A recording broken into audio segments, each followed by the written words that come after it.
And we are recording. Shall I introduce the meeting, sir, or do you want to? Please do, Cheryl. Okay. This is the Sunshine Ordinance Task Force Complaint Committee. This is a remote regular meeting. Call-in telephone number is 415-906-4659. Meeting ID is 670-604-9933. Remote access to information and participation. In accordance with Governor Newsom's Executive Order N3320, declaring a state of emergency regarding the COVID-19 outbreak, and Mayor London N. Breed's proclamation declaring a local emergency on February 25, 2020, including the guidance for gatherings issued by the San Francisco Department of Public Health officer, aggressive directives were issued to reduce the spread of COVID-19. On March 17, 2020, the Board of Supervisors authorized their board and committee meetings to convene remotely via Microsoft Teams and will allow remote public comment via teleconference. Members of the public may participate by phone or may submit their comments by email to cheryl.leger@sfgov.org. All comments received will be made a part of the official record. Sunshine Ordinance Task Force agendas and their associated documents are available at sfbos.org/sunshine. As the COVID-19 disease progresses, please visit Sunshine Task Force website regularly to be updated on the current situation as it affects the legislative process. Chair Schmidt, do you want to read meeting decorum? Go ahead, Cheryl. Could you read that, please? Yes. Meeting decorum. Excuse me. Any member of the Sunshine Ordinance Task Force may call for decorum, disorderly conduct of meeting participants. Persons who engage in threatening and or menacing behavior may be asked to leave. Shall I read the first agenda item? Yes, please. Number 1. Item number 1, call to order, roll call, and agenda changes. Roll call. E. Forsley. Present. E. Forsley present. Laura Stein. Here. Laura Stein present. Dean Schmidt. Present. Dean Schmidt present. We have a quorum.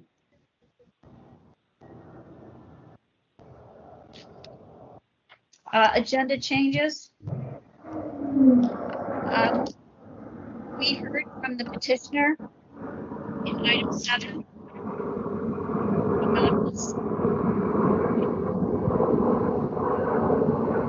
Let's give it a moment and let this sound pass. Okay, Cheryl, we did not hear you with that. We had some other sounds going on. I believe what she is stating is that for item number 7, we received a request for continuance from the petitioner from Anonymous against City Librarian Michael Lambert. I have a quick timeline for you, Chair Schmidt, in case you want to talk, so that we can talk about this now. On May 4th, I mailed out a notice of appearance to all parties that were scheduled to appear today. Anonymous's notice was mailed by first-class mail, but it went out same day that the notices were posted by email. On May 10th, Anonymous went before the clerk of the board to ask about this notice of announcement or this notice of appearance. And he stated at that time that he would like to request a postponement of his case because he felt he didn't have enough time to prepare all his records. And last Thursday, May 13th, was the final date that people could submit their records to be included in the packet. Thank you. Yeah, so that was the timeline of things that happened for this particular matter. Okay. Members, any inclinations on this?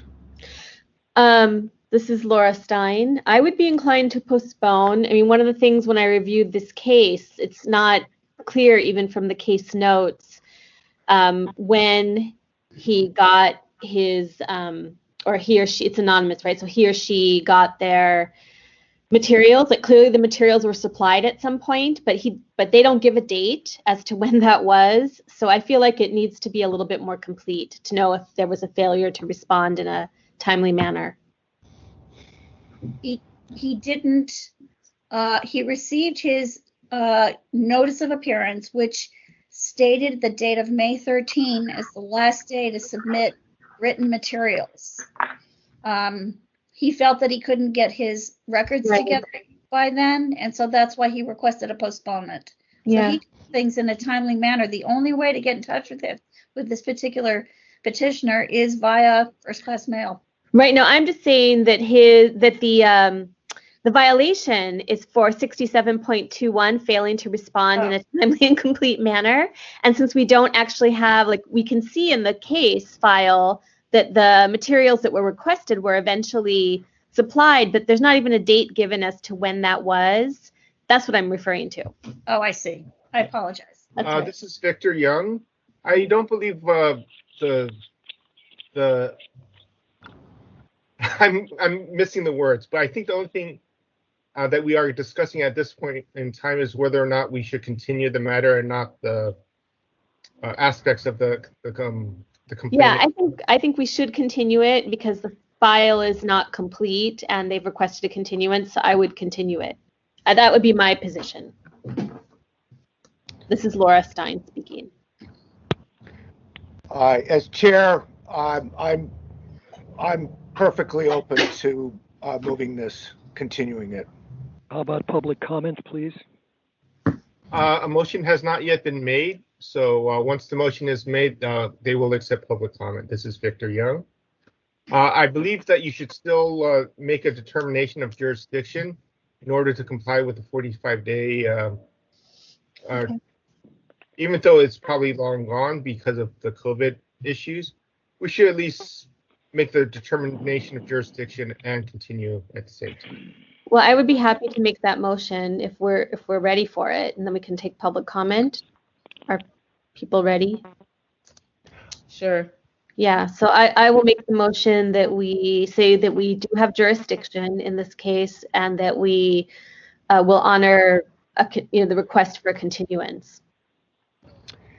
Can I just interject before we get a second on this, because I'm not opposed, but I wonder if there's someone here for the respondent who would have wanted to present an argument on the jurisdiction issue.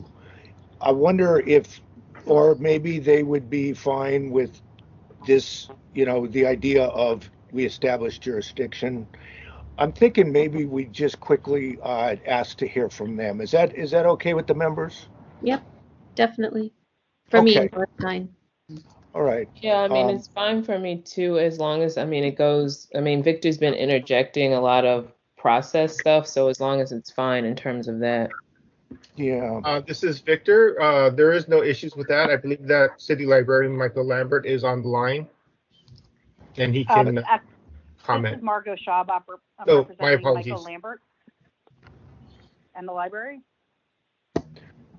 Okay, I would like to ask if you, I'll give you a couple minutes to talk about the case, but I'm mainly trying to find out, we just want to make a finding here that there is jurisdiction, and then we want to probably, we have a motion on the floor, but we don't have it seconded yet, to grant the request for continuance that was made by the petitioner.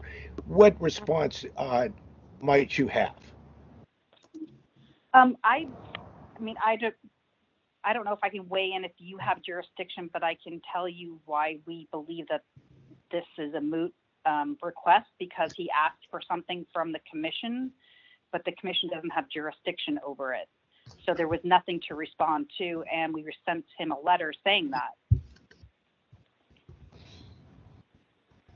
So Okay, we had so- no responsive documents, and we said that to Anonymous, and we sent a letter to that effect saying that the commission, the San Francisco Library Commission, had no jurisdiction over what he was asking for, so there were no responsive documents.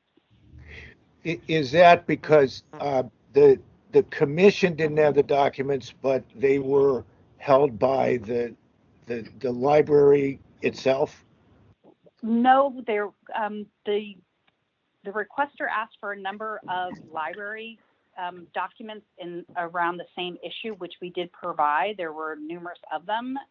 This one, though, he or she asked for documents that the commission would have in relation to ACE Mailing Corporation.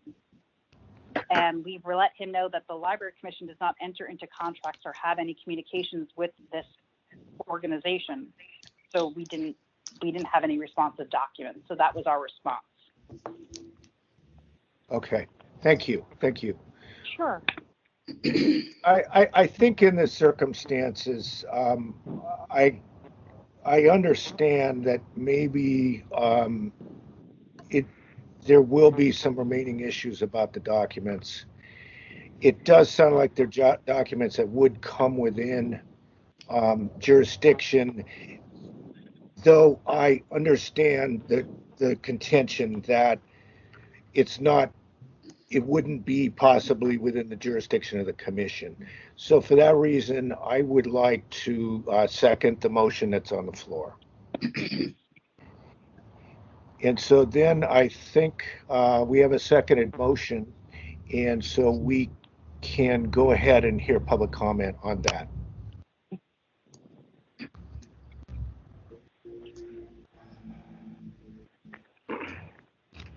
Cheryl, I believe the chair called for public comment. Yes, I know. I got the timer. I just wanted to type one more thing. That's all it was. Okay. And just to clarify, Chair Schmidt, I believe the motion is to continue the call. It's either to continue to the call of the chair or continue to your next meeting. Just to be clear on when you want to continue it to. I would like to not set it specifically for next meeting. So option A, to the chair. Continue to the call of the chair as a clarification to the motion. Are there any members of the public who wish to provide public comment on this item at this time? Yes, please. Oh, yes. I believe Chair Schmidt, you had something to say? Yeah. Although I don't want to speak for Member Stein because it's her motion. And I don't know if she had a contrary intention on what you just asked about, Victor. I don't. Okay, to the call of the chair. I think we're agreed. I believe I heard Mr. Warfield announce that he would like to make comment. Is there any other member of the public who would like to make public comment? Yes, I'd like to make public comment. Okay, thank you. I believe we have two people in line. I will turn this back over to Cheryl as she is timing. At your discretion, Cheryl, you can. Okay. Mr. Warfield, are you ready? I am. Go ahead, sir. This is Peter Warfield, Executive Director of Library Users Association. We can be reached at libraryusers2004@yahoo.com and also by mail at P.O. Box 170544, San Francisco, California 94117-0544. And I say these things as a substitute for what could happen at a real meeting, in-person meeting, where people could go up to each other and get information about how to get in touch if they so wished, but that's not possible on a remote meeting. And I say these things because they are important, and I would appreciate if they would be in the minutes as I have said them. First of all, I think this discussion has been extremely confusing and a little bit disheartening. First, we talked about whether there would be a postponement of this or continuance. And then we talked about whether there should be a determination and got into some of the details just with one side present. Certainly, I think that from what we've heard, certainly we're not a party to the case, but certainly there is question as to when somebody requests information and doesn't get it or doesn't think they get it, they've gotten it. That is something that is exactly right up your alley as to something that needs a determination. And whether they got it before or whether they sent it to the wrong party. I mean, for example, if the person sent it to the quote-unquote wrong party, it's part of the duty in a response for a party that doesn't have information to assist to assist the person in finding a place where they can get that information or something that would satisfy their need. So we've been back and forth all of a sudden. First, we're talking about a continuance. Now then we're talking about the substance of the matter without actually having called it. It's extremely confusing. With respect to the continuance, I certainly would support a complainant's request for a continuance. But I really think you need to look into what's going on. You are 140 cases of backlog, and you're wasting everybody's time, not you, not intentionally, but the time. I'm sorry, that's an early cutoff, and I keep getting shorted on the time. I rang the bell when I started. You keep having people drop suddenly before your meetings and wasting the time of the meeting when maybe it would be worthwhile to find out why and exactly what happened that may have made somebody cut out. I myself asked for a continuance because I didn't get proper notice, only 2 days to prepare material for the agenda packet, and that's why I requested not to be heard at last month's full task force meeting. You need to figure out what's going on here. Well, Mr. Warfield, your time is up. Thank you.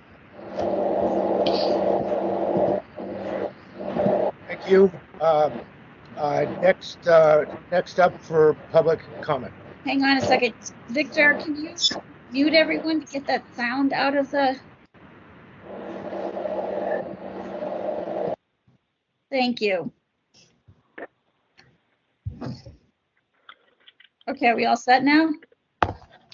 We can all hear each other? Dean? Yeah. Yes. Okay. All right. Do we have the next public commenter? Yes. You ready? Yes. Go ahead, sir. I pretty much, how much do I have? 2 minutes? 3. 3 minutes. Okay. I tend to concur in everything Mr. Warfield said. This has been a rather confusing start to the meeting. I'm the complainant, actually, and I'm not sure what my role is. I have a number of issues that relate to this matter. I'm grateful for the continuance. So let me try to boil it down to a couple of questions. Now, the chair of this meeting today said that they're taking the setting of the new date under the advisement of the chair. Chair of what? Of this committee? That's number one. Number two, I think there was an error in the statement of the name of the filing. The filing. Okay. So the representative from the library, I think, misstated the nature of the complaint, and I think it is correctly stated on the website, which is Anonymous versus Michael Lambert, City Librarian, San Francisco City Librarian. The complaint is not against the Library Commission. The complaint is against Michael Lambert, the City Librarian, who actually has the power and authority to sign contracts, and who does that, and who has done that. So I think that needs to be corrected for the record. This is not a complaint against the Library Commission. Frankly, I'm very upset that was stated for the record here. It's not correct, and it looks like they're trying to dodge the bullet, as it were. But the other question is, since I'm the complainant, how much can I put on the record regarding this? The essential request for the continuance is based on the fact that I, the complainant, have yet to receive the full packet of all the documents that have been filed with the administrator of the task force. This in more than 10 years of working with the task force, this has never happened to me. Never happened. And I always get the documents in a timely manner, that is to say with at least a week's notice prior to the hearing, so that I can review them. And even more awkwardly, we're dealing with the virtual reality. If this was an in-person meeting, I could bring my documents and you could bring your documents, and we could see them in person in the meeting. But now, should that if and when we have our the hearing in this matter, you won't be able to see whatever documents I have, and unless and until I get the paper ones that the respondent is providing or has provided, we won't be able to have an open, fair discussion of the matter. So you have a double duty here to deal with the complexities of a virtual meeting, which maybe, if I'm lucky, we'll be able to be beyond this, so we can have a personal in the meeting in the city hall where we've always done this. So documents are extremely difficult to examine in this method where technology is working against people without email and without. Time is up. Okay. Good luck.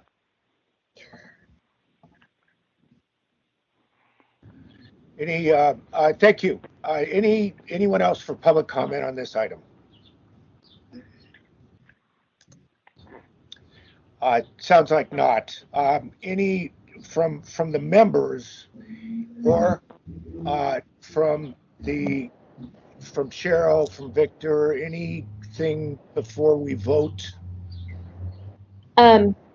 This is Laura Stein. Yeah, I appreciate the public comments, and I didn't realize the complainant was here. I'm not sure if we knew that when we went ahead and heard from the respondent.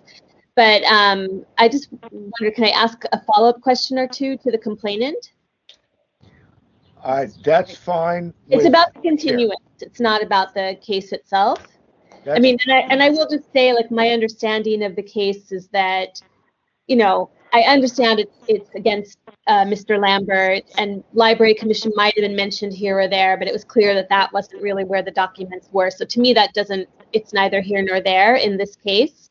But I wanted to ask the complainant if they received a packet at all and when they received a packet. No, I haven't received the packet. Okay. Okay. And then knowing the reason now behind this, I do feel like maybe we should just, if the continuance is requested, that we just schedule it for the next meeting. I would maybe amend my motion if possible.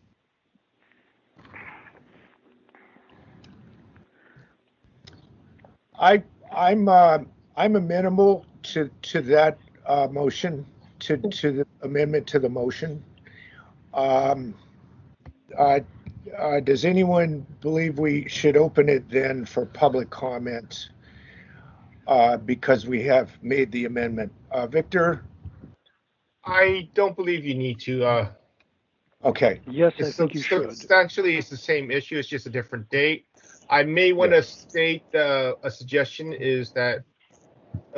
would be that we can mail all the documents we have on hand at this point in time to Anonymous or the complainant as soon as we get a chance, just to give the mail some time to get it to them, and leave it at that. We'll send them everything we have right now, and we'll schedule it for the next meeting. This is Member Forsley. I'm got a little confused. Member Stein, were you talking about the documents from specifically like the packet that was compiled as a response? That's what you're talking about, correct? I'm talking about really just the same packet that we got that has. Okay, that's what I. Yeah. Okay. I Just to make give sure you it wasn't a about. brief. Sorry to interrupt. This is Victor Young. Just to give you a brief summary, approximately 2 weeks to 10 days to 2 weeks prior to the meeting, we send notice to all the parties of the meeting date, and we do not prepare the packet at that time. We don't prepare the packet until the week before the meeting, and as Anonymous is mail only, there's a very good possibility that there's no time for us to mail it to him and for him to receive it in time. That being the case, I'm suggesting we send him everything that was prepared for today's meeting and just schedule it for our next meeting. That will give him a month to review everything and submit any additional documents. Yes, yeah, I think that's correct. Okay, and being the second, I'm amenable to that also. Yeah, let's see if we can get this one heard. It sounds like that'll take care of, hopefully, Can I be heard? all the preliminary issues. Warfield, please. I don't know if I was silenced or not. That's what I'm asking. Apparently, I'm not muted. And this is Member Forsley. I think we can move along without public comment. Yeah, we're not in need of public. I agree. Based on what I've heard, let's just go ahead. I think we can vote on this one.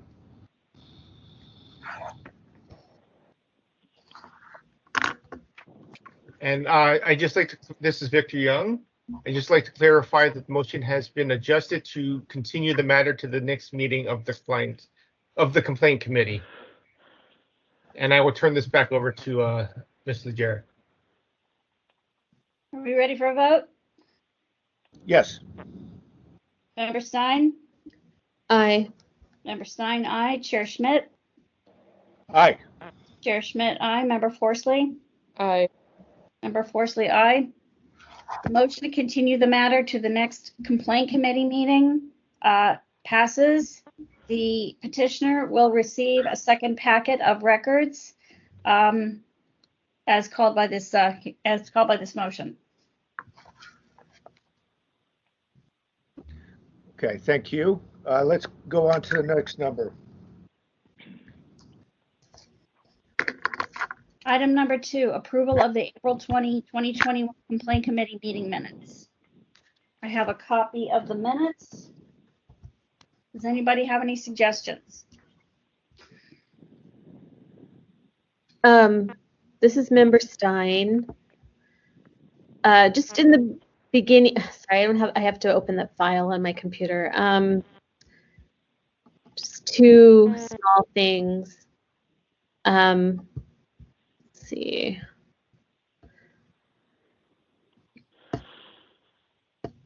Where did it go?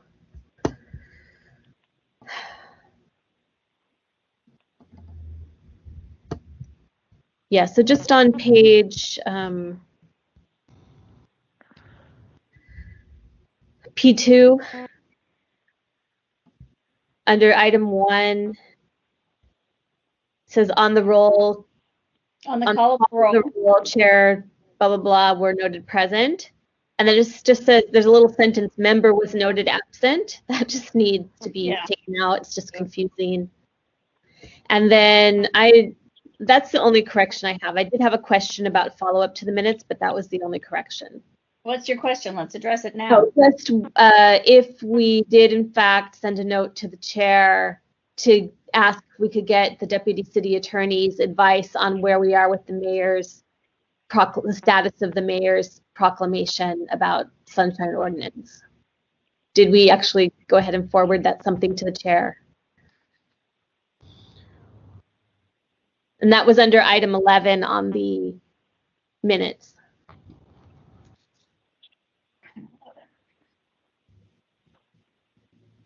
I can speak to it, but it's not about the amending the minutes. Right, it's not about that, yeah. I don't know. I did reach out to the city attorney's office, but I don't know if that's, I'm happy to answer that, is that basically city attorney said that there has been just no change at all since, for a whole year in terms of sunshine issues. I was hoping for something that may be a little more in depth.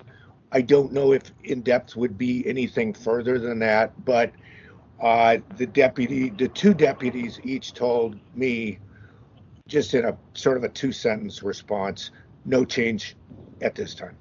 Okay, thank you. So that proclamation stands. Proclamation? The mayor's proclamation about. Oh, okay. That's what I wanted clarification of. Okay. Yeah. Does anybody else have further comment on the minutes? Yes, please.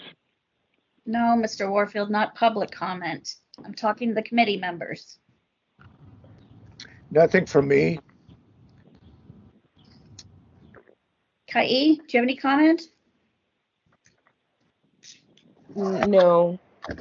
We're all set? Okay, I will Okay, make this correction tomorrow and repost the minutes. Okay, so there's a correction, but I think other than that,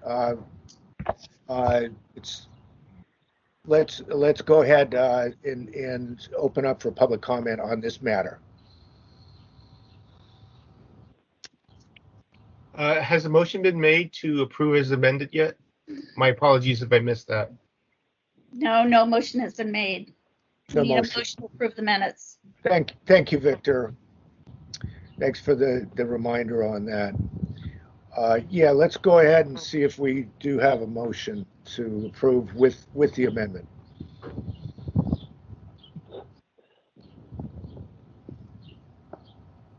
I'll make the motion to approve as chair.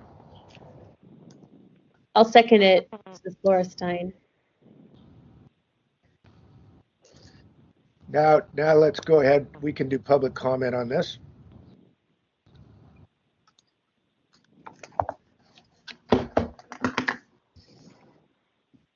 Do we have people who wish to make public comment? Yes. Ready, Mr. Warfield? Yes. Go ahead, sir. This is Peter Warfield, Executive Director of Library Users Association. We can be reached at libraryusers2004@yahoo.com and also by mail at P.O. Box 170544, San Francisco, California 94117-0544. And I give this information because it seems to have a very difficult time being heard and being recorded in the minutes. I've said repeatedly why I want to have this in the minutes, because it isn't possible to have the usual exchanges that can easily happen at any real live meeting. And regardless of what my reason is, I have said it again and again because I consider it important. And yet it seems to be continually left out, censored, dropped, and so on. First of all, I want to appreciate that these minutes are much better. They've come a long ways from earlier minutes, which just had the name and left out various things, including the contact information. And I didn't start the timer, so if you could let me have a 30-second warning, I'd appreciate it. These minutes are closer.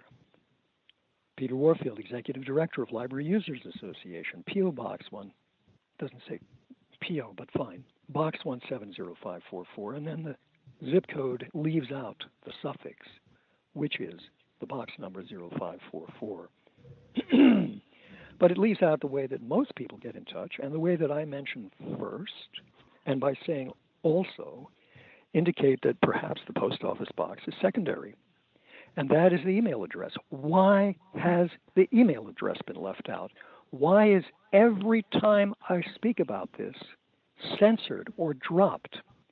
And if there is any reason that you just go along with whatever the draft before you seems to say, I would appreciate, as the Sunshine Ordinance Task Force that is supposed to be setting an example of openness, I would appreciate knowing what is the problem.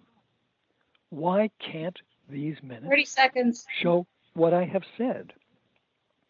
And these minutes don't reflect what I said.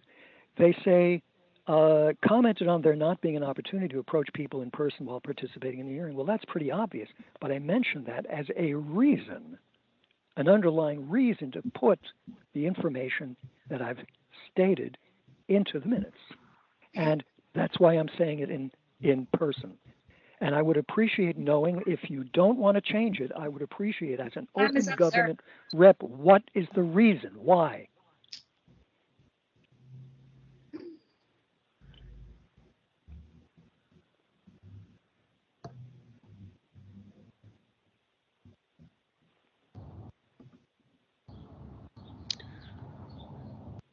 Okay, I think maybe we're ready for the next public commenter. No, we have to take a vote. Oh, there's no more public comment. Okay. Let's go ahead. Yeah, thank you. Chair Schmidt?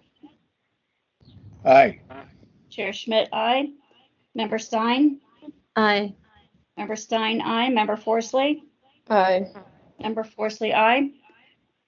The motion to approve the minutes of April 20th, 2021 with amendments has passed.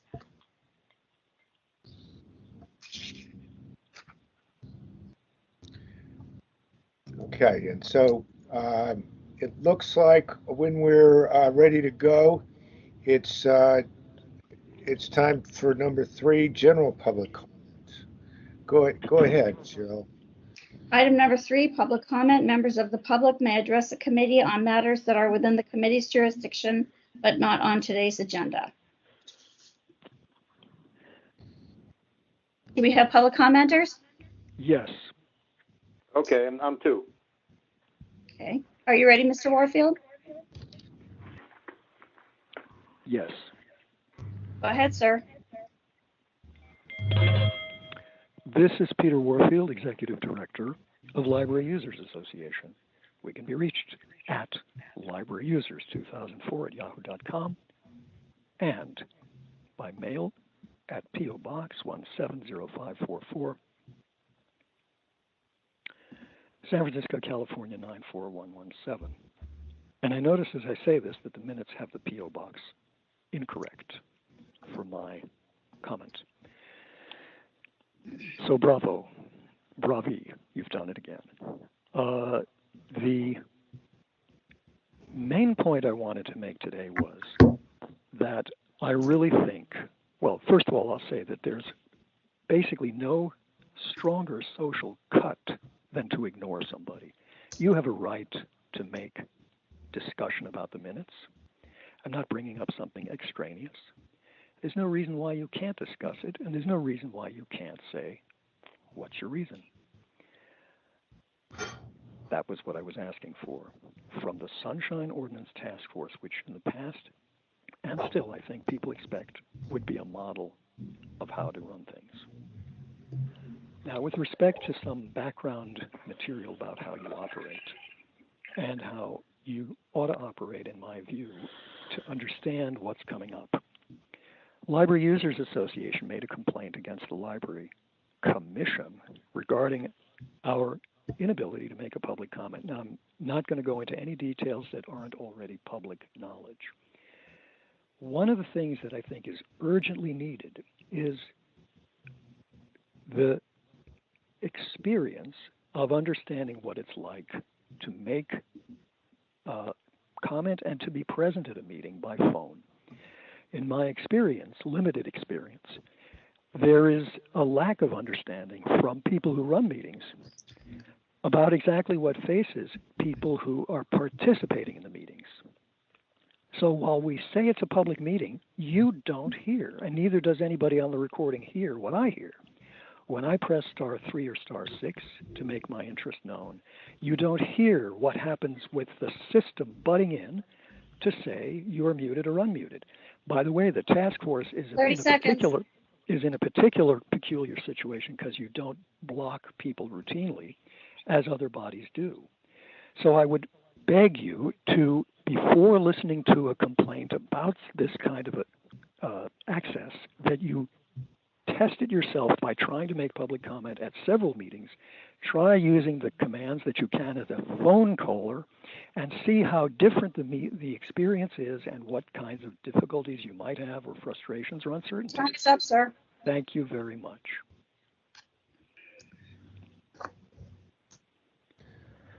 All right, anyone else for general public comment? Oh, there was at least one more person. Yes, I'm ready. Tell me when the clock starts. Yeah, I will. Just a second. Go ahead, sir.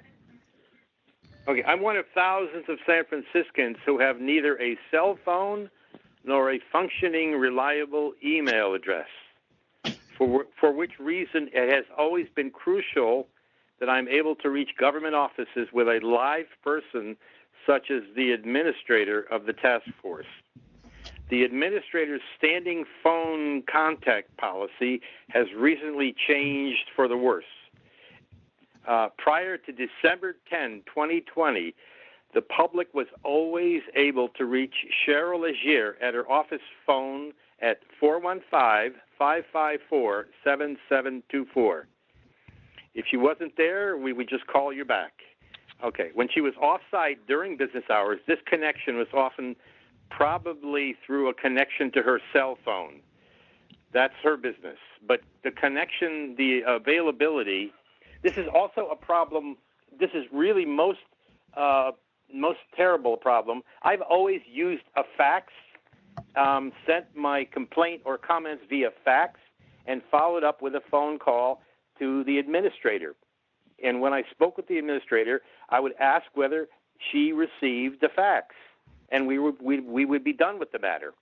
That is no longer possible since December, and unfortunately that seems to coincide with a complaint that I lodged against the administrator with the clerk of the Board of Supervisors. After that date, which I just gave you, which was December 10, 2020, the administrator no longer answers the phone with a live presence. So it's impossible for someone like me who doesn't have a cell phone or email to talk with the administrator and to confirm quite simply, did you get the fax? My whatever it was. And I do expect probably before the next complaint meeting, I would be sending some communications to clarify the documents I have, the ones that may be missing, and how I proceed with I will be proceeding with the complaint. So I would urge the administrator at least set up some office hours when you can be reached at your phone live, and because I don't have it makes no sense to call me back with a message saying I can't play phone tag. I have a limited bandwidth and attention span and 30 seconds. Yeah. So I hope we can resolve this. I find it's a very, very serious communications issue. I really don't think the task force can serve people like me unless you fix it. Good luck. Thank you. Okay, thank you. Anyone further for public comment? Yes, I do have a comment. Are you ready, speaker? Yes. Yeah. Yes. My name is Dr. Ahimsa Porter Sumchai, and I am commenting on some difficulties that I had in recent weeks delivering hard copy documents to members of the San Francisco Health Commission that included newspapers and important documents. Additionally, I sent a letter to Health Director Grant Colfax via certified mail.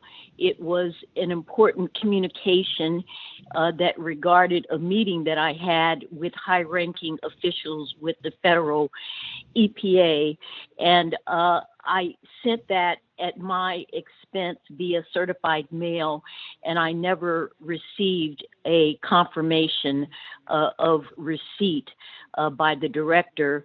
Additionally, when I went online to the DPH website, I noticed that it lists the 7 members of the Health Commission, but gives you no contact information.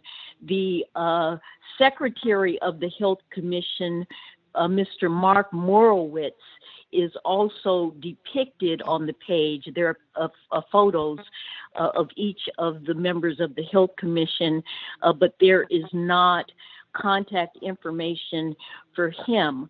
When I physically took these documents to 101 Grove Street and went to the 3rd floor, I was amazed to find that all of the offices are closed and there was no open reception area. I went back downstairs and there was a office that was open. I spoke with a woman who didn't know who Mark Morowitz was. His name is printed on the door, identifying him as the executive secretary to the Health Commission. And I did leave the items with her. and I did receive an email from Mr. Marowitz 30 today seconds, ma'am. indicating that he had received the documents, but again, I never received the receipt for the certified mail that I sent to the health director. So I want to raise this as a matter. I did, in a note to Mr. Marowitz, let him know that I felt that there were some potential violations of open government on the website, Time is up, ma'am. and I hope that you will review this. Thank you. Is there anyone else for public comment? General public comment for this meeting? Okay, let's go ahead with, we probably should move to the next item. We can have a moment for response to some of the comments. Sorry, Please, Laura. Member Stein. And sorry, because I'm still kind of new to the Sunshine Ordinance Task Force, I just wanted to ask, first of all, who writes the minutes? Is it Mr. Young or is it Ms. Laguerre? Leger. Leger, sorry, I'm so sorry. Is it who writes the minutes? Well, it depends on who's administering the meeting now. There was a meeting in April that Victor did for me. He was the administrator for because I was getting reactions from the second COVID vaccine, so he took over that meeting. But for the task force and the committees, I'm usually the one that writes the minutes. Okay, so is there any reason why we can't just have all the contact information for Mr. Warfield in there? Mr. Warfield's contact information is included the very first time he speaks. It is not included any other place in the minutes, and it only has to be. No, I know, but I don't think I've ever seen like his email in there. I've only seen maybe the physical address like I saw in these minutes. I'm wondering if we could just put the email in there so that he feels that people can get in contact with him if they want.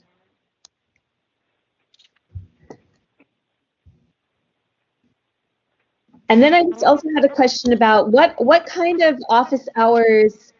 I mean, because forgive me for asking, but because I'm so new, I don't really know these things.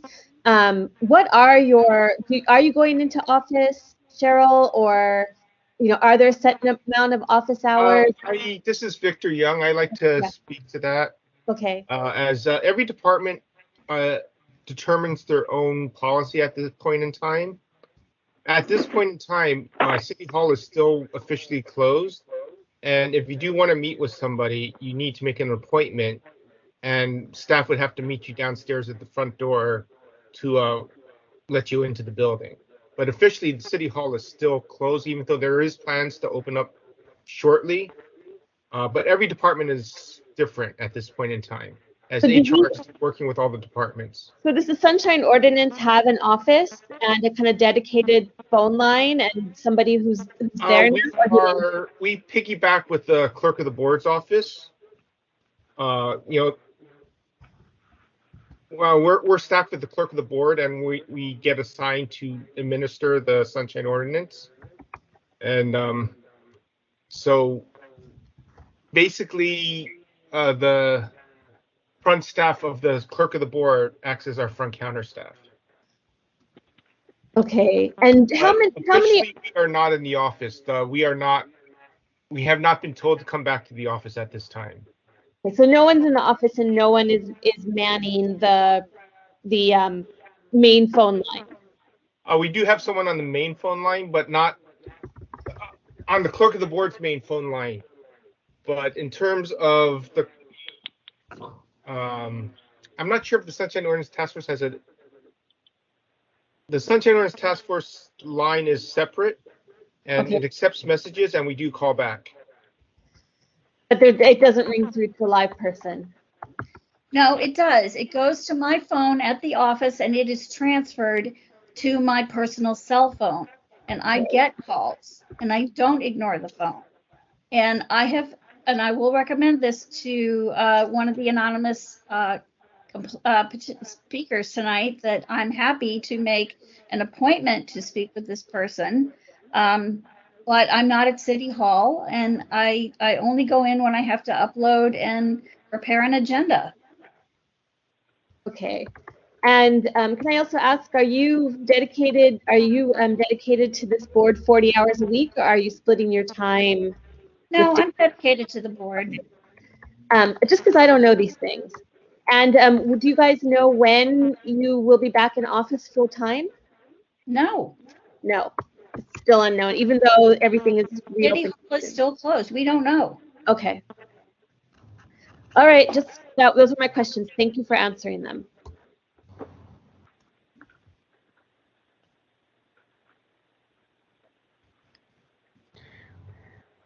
So All right. we could move on to number 4. I think it might. Well, go ahead and call the matter. And I want to start out by just trying to get the procedure right on this one.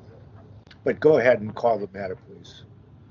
Item number 4, file number 20011, complaint filed by Ahimsa Porter Samchai against Mayor London Breed and the Office of the Mayor for allegedly violating Administrative Code Sections 6715, 67.5, 67.6 by failing to have a meeting quorum, failing to notice time and place of the meeting, failing to allow public comment at the Mayor's Hunters Point Shipyard Citizens Advisory Committee meeting on July 17, 2019, January 27, 2020, and January 28, 2020. Okay, now the concern I have on this, before we get into the content, is it appears, and this appearance is based all. It includes statements made by the petitioner that this is a request for reconsideration. And there was a decision made at some point. There was an order concluded. And so I'm not sure if we, just sort of move it on to the task force as being a request for reconsideration, or if we make a decision at the committee level about reconsideration. And also, I have a question to the other members, which is, did you have an understanding that there's anything here that's different than being a request for reconsideration of a prior order based on new information? Any comments from any of the members first?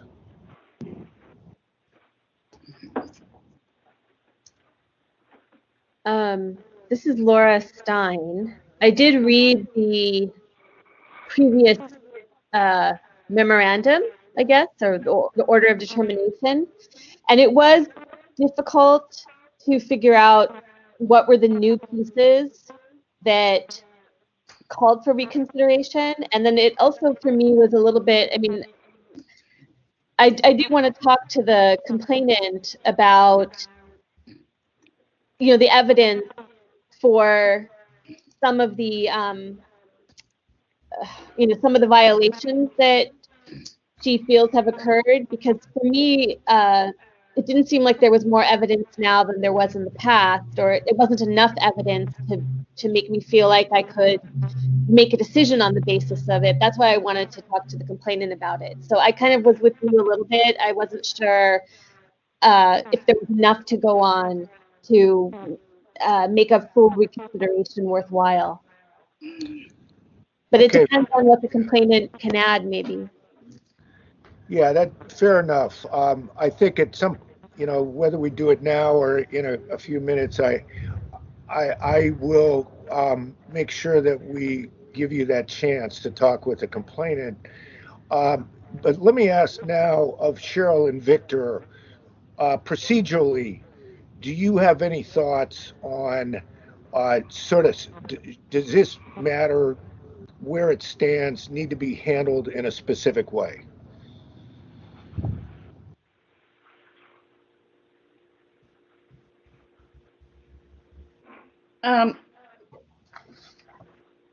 If this is a motion for reconsideration, the petitioner needs to make clear what the new consideration is, whether it's evidence or rules that were not adhered to. That has to come from the petitioner. Victor, do you Okay. want to provide comment? Sorry, I was away from my computer for a moment. But in terms of reconsideration, we need to know what is being reconsidered. Yeah. And we need to know what that new information is that would affect the previous decision. And if there is new information, then you can schedule a hearing in the future to consider that new information. We're just trying to determine, is there new information that should be considered? If that is the case. Victor, and this is, it probably is very technical, but does the committee grant reconsideration, or does the committee send it to the full task force, and that's the place where granting of reconsideration occurs? Do we have two? Do we do it at the committee level and then it happens at the task force? I believe at the committee level, it is a recommendation for reconsideration, and then the task force, upon hearing the new evidence, will decide whether reconsideration is valid and there's enough evidence to support it. Does that make sense? Yeah, that does. That does. Okay. All right. Well, then I think, unless the other members have a different thought on this, why don't we go ahead and hear from each of the parties, and with a certain focus on the question of, if there were already matters that were decided, why is it that those should be reconsidered? And so, yeah, and particularly, what is the new information? What is the new? I mean, I think if that's part of it, I would like to know what exactly is new here. Yeah, and how that justifies reconsideration. Yeah. Yeah. So first, let's go ahead and hear 3 minutes each. First from the petitioner.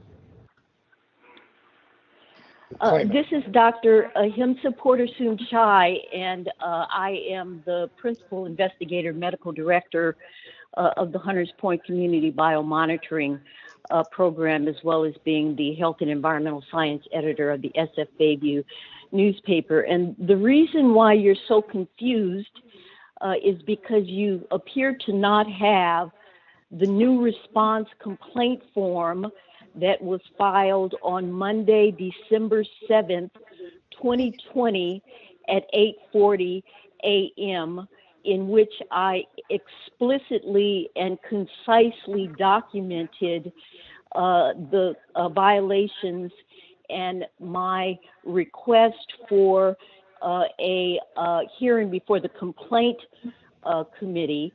This is a very complicated and convoluted issue because it has been a matter of ongoing violations. Additionally, there was input from the whistleblower. There was a whistleblower investigation of the determinations of Sunshine Ordinance Task Force file number 19077, and additionally there was a opinion that was submitted by the state attorney general's office. But effectively, the new complaint was generated. It actually involved the clerk and members of the Sunshine Ordinance Task Force Amendment Committee. I was placed on the agenda for a hearing, and Mr. Heckle and Cheryl Ledger on Friday, November the 20th, without my permission and without my knowledge, removed the item from the November 24th Amendments Committee, and I filed a complaint. but that matter appears to not be included in the file number 20011 that was forwarded to you, and it appears also that you received the attachments for 20011 that I'm, by the way, not able to access. They don't highlight, so I don't see what you have, but I do recall the original complaint that I was filed.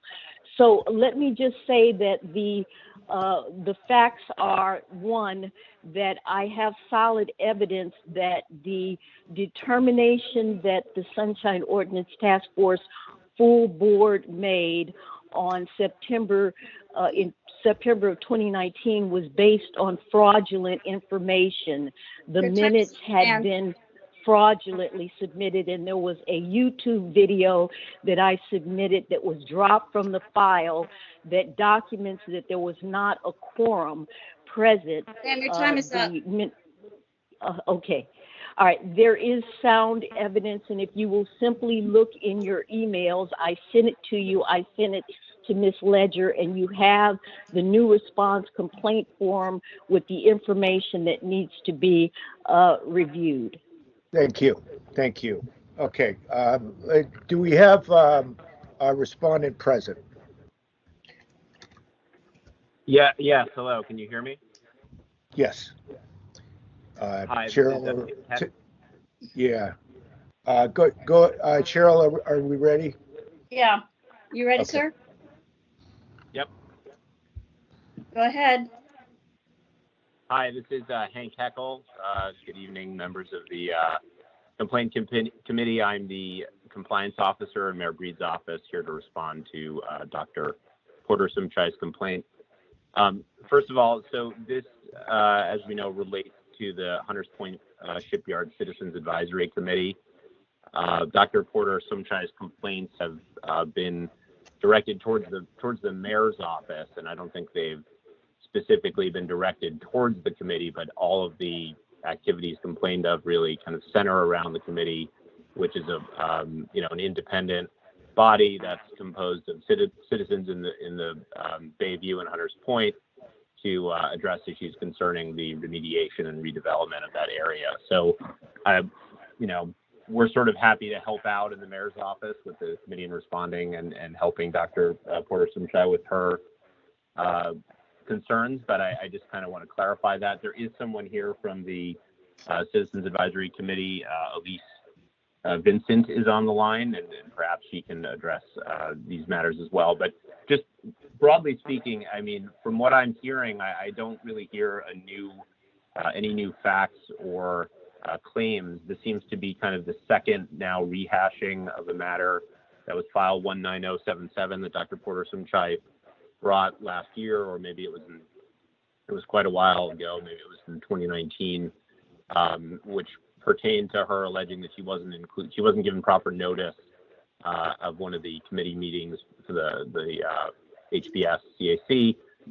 We explained that she was never deliberately excluded, that the agenda was posted 72 hours in advance, that her contact information that she had put down on a sheet to ask for the materials directly to her were not. Anyway, so I think we established in that case that she was given notice. There was no deliberate attempt to exclude her, and this is kind of a rehashing of that whole complaint. And so if this is a motion for reconsideration, I guess we can address that on the merits, and we can address other concerns that Dr. Sumchai has. And I'll just conclude with that, and we can take any questions you have, and 30 Ms. seconds. Vincent can also address them. Thank you. Thank you. So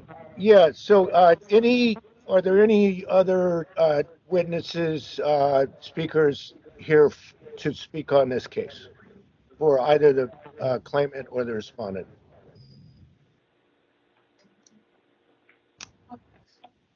Okay. Hello? In that case, oh, yes. Hello? Hello? Yes. Do Okay. you want to speak on behalf of the respondent? I'm not sure if it would be duplicative of what Mr. Heckel spoke about. So we want to be careful about that. But Cheryl, it does sound like there is someone else. Okay. Are you ready? Yes. Go ahead. Hi. So my name is Elise Vincent. I am the office manager and admin for the the Hunters Point Shipyard Citizens Advisory Committee. And I just wanted to give a brief overview, additional information that happened in terms of the complaint. So on January 22nd, Dr. Himsa Porter requested to present information during the public comment section of our agenda. Our agenda had already been established and sent out on that date. So we asked the chair if she could come under public comment. The chair granted her request. She then, on January 23rd, sent additional, on January 23rd, we let her know that the chair had agreed to let her speak during public comment and that she had 3 minutes. She then sent another email stating new information, biomonitoring, that she wanted to present. We then informed her on January 24th that she could present her original information, the original documents that she said she wanted to present, but she would not be allowed to present anything on the biomonitoring project at this time. Her response to that was that she was going to file a complaint. At no point in time, I've been the office admin for over 10 years with the Hunters Point Shipyard Citizens Advisory Committee. At no point in time has Dr. Himsa ever been denied access to our meeting, purposely left off of any agenda or communications. She has presented several times to the CAC, and we did not deny her ability to present. We just said that she couldn't present on this new information because the information hadn't been vetted and it potentially included personal medical information for members of the community. And that's all.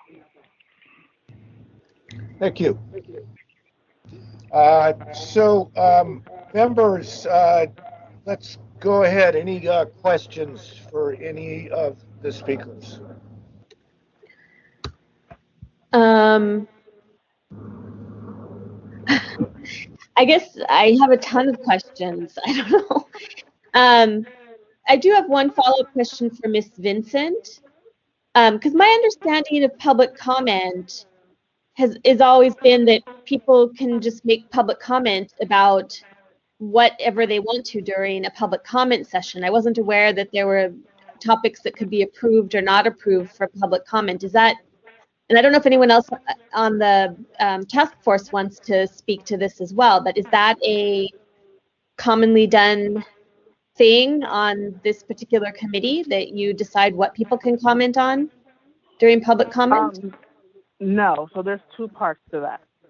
So one, under the CAC meetings, there are public comments for agenda items, and then at the end of the meeting, there is public comment for non-agenda items. So Dr. Himsa, in her email, which we've never got a presentation prior to this, to a request for someone to present under public comment. So when she gave us that, when she sent us the request, we said, okay, but if it's under what her original, let me be concise. Her original request, the items that she was requesting to present under the public comment on agenda items, we allowed that because it was relevant to what was on the agenda. Honestly, if she would have came to the meeting and under public comment, she could have said whatever she wanted to. You're absolutely correct. But her request to us was to present information that was related to the agenda item. Okay. So public comment on the agenda item. That information, we granted her permission to do so. We only give 2 minutes for the public comment time. We allowed her 3 minutes to present her slides and information.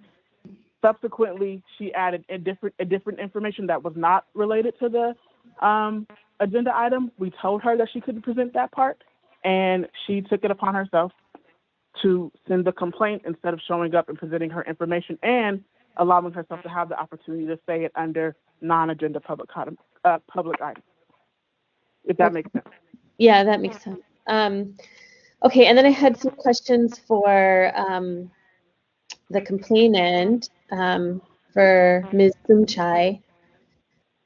So your allegations are failing to have a meeting quorum And is it the video that you submitted is the new evidence, or was that submitted before?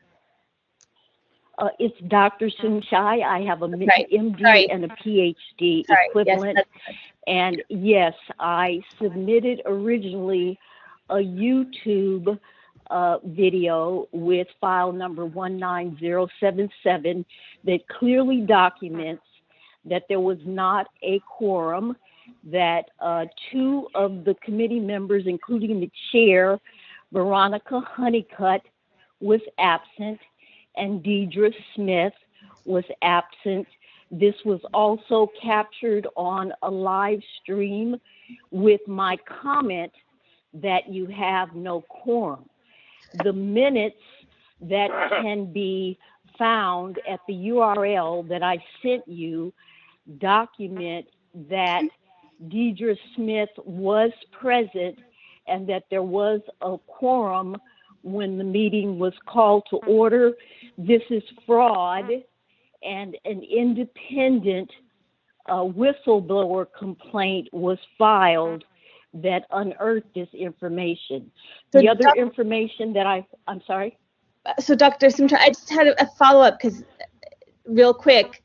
So when you say it was originally submitted, you submitted it the first time this case was heard? You had already submitted the YouTube video and the live stream and the minutes? Yes, and it was dropped. It was not in the file. Oh, it was in the the file when the matter went to the full board, and the full board made its determination on the basis of Mr. Hank Heckle's presentation that included the falsified minutes. The second thing I'd like to say is that the mayor's Hunters Point Shipyard CAC is an appointed body by the mayor of San Francisco. It is not an independent body. And I also want to say that I have an audio tape of the principal speaker, Mr. John Balmes, in which he admits that Mayor London Breed told him not to speak to me and other people who were not noticed for the meeting. The meeting was selectively noticed, and people who opposed the shipyard actions were excluded. And then finally, I want to say to Ms. Vincent that you had no right to exclude me from presenting biomonitoring information, because the Navy at that July 27th hearing, you have the date wrong, presented biomonitoring evidence on fish and clams at the shipyard, and I was presenting human biomonitoring evidence. Ms. Vincent, you deliberately tried to censor me, and at the July 28th meeting, I was publicly defamed by John Balmes, who made a public comment saying that I was wrong in saying that he had been paid by the developer. And by the way, John Balmes was asked to resign from his position at the University of California, San Francisco, as a result of this matter. So what I am asking you to do is to, one, confirm to me that you received the information in the new complaint that was filed on December 7th, 2020 that I just sent to you, but you should have received, because it concisely summarizes the new information and the new complaints and the ongoing activities that led to my filing of the complaint that you have before you. Dr. Sumchai, can you just restate what was the date that the new complaint was filed? It was filed on Monday, December 7th, 2020 at 8:40 Yes. Okay, so that body of information includes all of the new issues, the issues that were raised by the independent whistleblower investigation of this matter, as well as the information that was raised when I sent this information to California Attorney General Javier Becerra. Okay, so because I have read the whole packet, so I know what you're saying in the packet. We do have that new complaint. What I saw in there with from a whistleblower was an email exchange, but I didn't see any kind of whistleblower report in that packet. Did you submit some kind of report that came out from some whistleblower? No, I didn't submit the whistleblower complaint. I submitted to you that as a result of the whistleblower complaint, I was able to verify that the minutes of the July 17, 2019 HPSCAC minutes were falsified. You have the URL. The falsified minutes indicate that Deidre Smith was present and there was a quorum. She was not present, and the YouTube video proves that she and Veronica Honeycutt were not at the table at the time that the meeting came to order. Okay, so I'm asking these very specific questions, but I wasn't on the committee the first time that this was heard, and I'm just trying to figure out, like, if I'm looking at all of the stuff that you've looked at. So you're saying that the URL, because a minute ago I thought you had said that clip of the meeting that you had submitted to us, which I have watched, that was something that you submitted the first time around. But now you seem to be saying, if we're talking about the same clip, that it's new, that you only have access to it because of a whistleblower complaint. Or is it that you only have the YouTube video was part of the original documentation submitted as part of file 19077, and it was deleted. It was not in the package. I presented the information at the hearing, and then after the determination, there was an independent whistleblower investigation that uncovered a number of issues, but it led to the minutes that you have, which are falsified. They are fraudulent minutes. Okay, so the minutes that you posted, which I also took a look at, so those were not in the first complaint, or they were? They were not in the first complaint, or they were not in the complaint that I submitted. I was not made aware of the minutes until the Okay, and those minutes don't seem to be, like, when I went to the website for the Citizens Advisory Committee, I could not find those minutes on their website. So then they have removed them. I mean, unless I was able to find them. Can I jump in here? There's been a lot, respectfully, there's been a lot of misunderstanding. First, can we clarify what meeting minutes?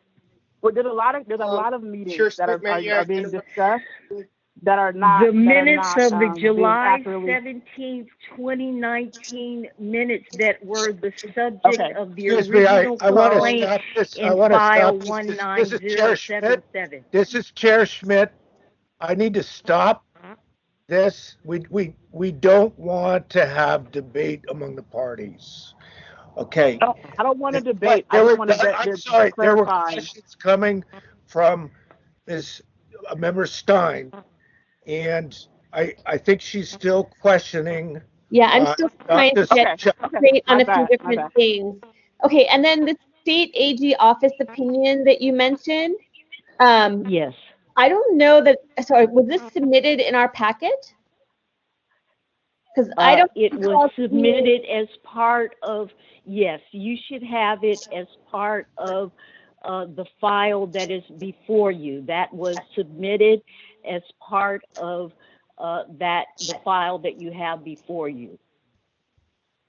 Okay, and it was an 8, because I don't recall seeing the AG office opinion in this file, but maybe I didn't understand what I was looking at.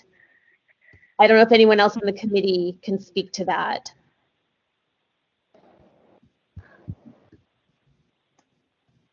Chair Smith, can I interrupt quickly? Please do. Please, Victor. If this is a reconsideration of the previous decision of the task force, that previous decision was only for 67.7, which is regarding the posting of the agenda in a timely manner, and 67.21 regarding the provision of public records. It is noted in the minutes or in the order of determination for that previous file that the task force determination stated that they do not have jurisdiction over violations of the code of conduct. And I believe this is going over into that side of it in which the task force doesn't determine code of conduct issues. Oh, okay. So in terms of even if it's new information, it has to do with, well, except for that. That's just, I think Dr. Sumchai is saying that it somehow gives evidence that there were minutes that were falsified, but I didn't see any evidence of falsified minutes in the packet necessarily. You know, I did see the video, but that video is very brief. I don't know exactly when it occurred in the meeting. I don't know exactly who's, you know, sitting there and who's not. And I don't know if somebody could have, you know, if it was at the beginning and somebody else might have come in or not. So it's very hard to look at that video and the minutes and know exactly how they fit together. So this is part of why I'm asking these questions. Ms. Victor, Vincent should give you a copy Victor, of the minutes. The minutes Victor, are falsified. I'm sorry. I need to establish some level of order here. Question for Victor. When you say that there was a determination of partial non-jurisdiction, you're talking about the quorum question, right? I believe so, because they only made a decision on 67.7 and 67.21, and they specifically stated that they don't have jurisdiction over code of conduct. Okay. And I just believe issues related to falsifying minutes and those types of issues are code of conduct issues. Yeah. But I don't want to prejudice you towards any direction either way. No. But if this is a reconsideration, we need to consider what the decision we're reconsidering. Okay. This is a new complaint. This is not simply Member Stein, do you have any reconsideration. other questions for any of the witnesses? So I did have a question about, so quorum is related to us, I think, right? This is 67.15. If a meeting is held and there wasn't a quorum, I feel like that does fall to us. But how many members are there on the Hunters Point Shipyard Citizen Advisory Committee? I couldn't be sure of that even when I was looking at the website. And I wonder if you can answer that, Dr. Sumchai. Why would I answer that? I'm not on the committee. No, but All as you I can say, there tell wasn't you is a that quorum, the chair was not present, and Deidre Smith was not present when the minutes, when the meeting started. They are not on the video that you have. And I asked you to consider the new complaint. I didn't simply ask you to address the redetermination. That is part of the issue. But I brought a complaint to you. I complained to you that Mr. Heckle and Cheryl Legier took me off of the agenda for a meeting on November 24th, 2020, the Amendments Committee, without my knowledge or consent. And I also complained to you, gave you a new complaint that I received an email with regard to my request to present public comments by a body that claims that it adheres to the Sunshine Task Force on January the 27th, and I received an email saying that I would not be allowed to present biomonitoring information. That is censorship. It is not Dr. allowed Sumchai, in the United States the question was Constitution. Dr. Sumchai, the question was just about the meeting and the quorum question. Okay, we're just trying to find out what was happening at that meeting and how many members. The question was how many members were on, and if you are not aware, please just say you don't know. There were 3 people there, and Supervisor Shaman Walton was sitting at the table as a placeholder, but the chair, Veronica Honeycutt, was not there. Deidre Smith was not there, and the minutes are falsified to say that Deidre Smith was there and that the meeting was called to order with her being present. There's So the no committee is question 3, this is fraud. correct? The committee it's a committee of 3. Is that right? To the best of my knowledge. If I may, Okay, as the thank admin person, Yes, I would like, if I let us may know. answer that question. Yeah. Okay. Currently, the CAC members, the 100 CAC members, there are 8 current members. If you go on our website, hpscac.net, and you click About Us and scroll down to the left side of the page, you will see all the committee members' names, what committees they serve on, and it's highlighted in red. You hover over it, you click it, you can email them directly if they have their email addresses accessible. There's only one member who does not have active email. So that's that. So for a quorum to be established for the full CAC and the executive committees, it is 50 plus 1. So meaning 5 people would have to be in attendance. For all subcommittee meetings, including the ENR, which is the environmental reuse meeting that we are referring to, there is 3. I want to know for the record, respectfully, Dr. Sumchai is getting her dates wrong. There was a meeting. No, I am not. Yeah, there was Dr. Sumchai, please do not interrupt, Doctor. Performed. There was never a call to order or because a roll Dr. call. Sumchai, we're going to need to mute you if you interrupt. Deidre Smith was not present. I need you to not interrupt, This is Dr. fraud. Sumchai. Please do not interrupt, or we'll need to mute you. We need to have some type of decorum here. Please let this person speak. You had plenty of opportunity to answer questions when you were asked. Thank you. Ms. Vincent, please, I'm sorry for the interruption. Could you please continue? I appreciate that. Speaking about the committees. Thank you. Yes, thank you. Okay, so there are a couple of meetings that Dr. Himsha is referring to. The one in which Dr. Veronica Honeycutt, the chair, was not present, was not which I have the video, was not a CAC meeting. The District 10 Supervisor, Shaman Walton, was at, and the mayor's office wanted to do an independent review for Parcel A of the shipyard. They convened a meeting. They needed a space to hold that meeting. Because this is in our wheelhouse, it made sense that the CAC allowed them to have the meeting, the public meeting, in our meeting space. So number one, when she's talking about this particular meeting was not notified to the public, it was not on us to notify the public, and we didn't have the information. We were just playing host. And when she's talking about, they said publicly that there was no quorum, the meeting got a little rowdy, as they sometimes do. And members of the public started yelling out, "You don't have a quorum anyway, you don't have a quorum anyway," which is true. There was no quorum.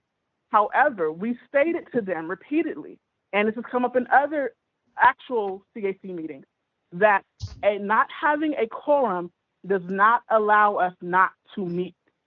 We cannot have a quorum and still meet. The quorum comes into place when there is business to be done in terms of taking action items and taking votes.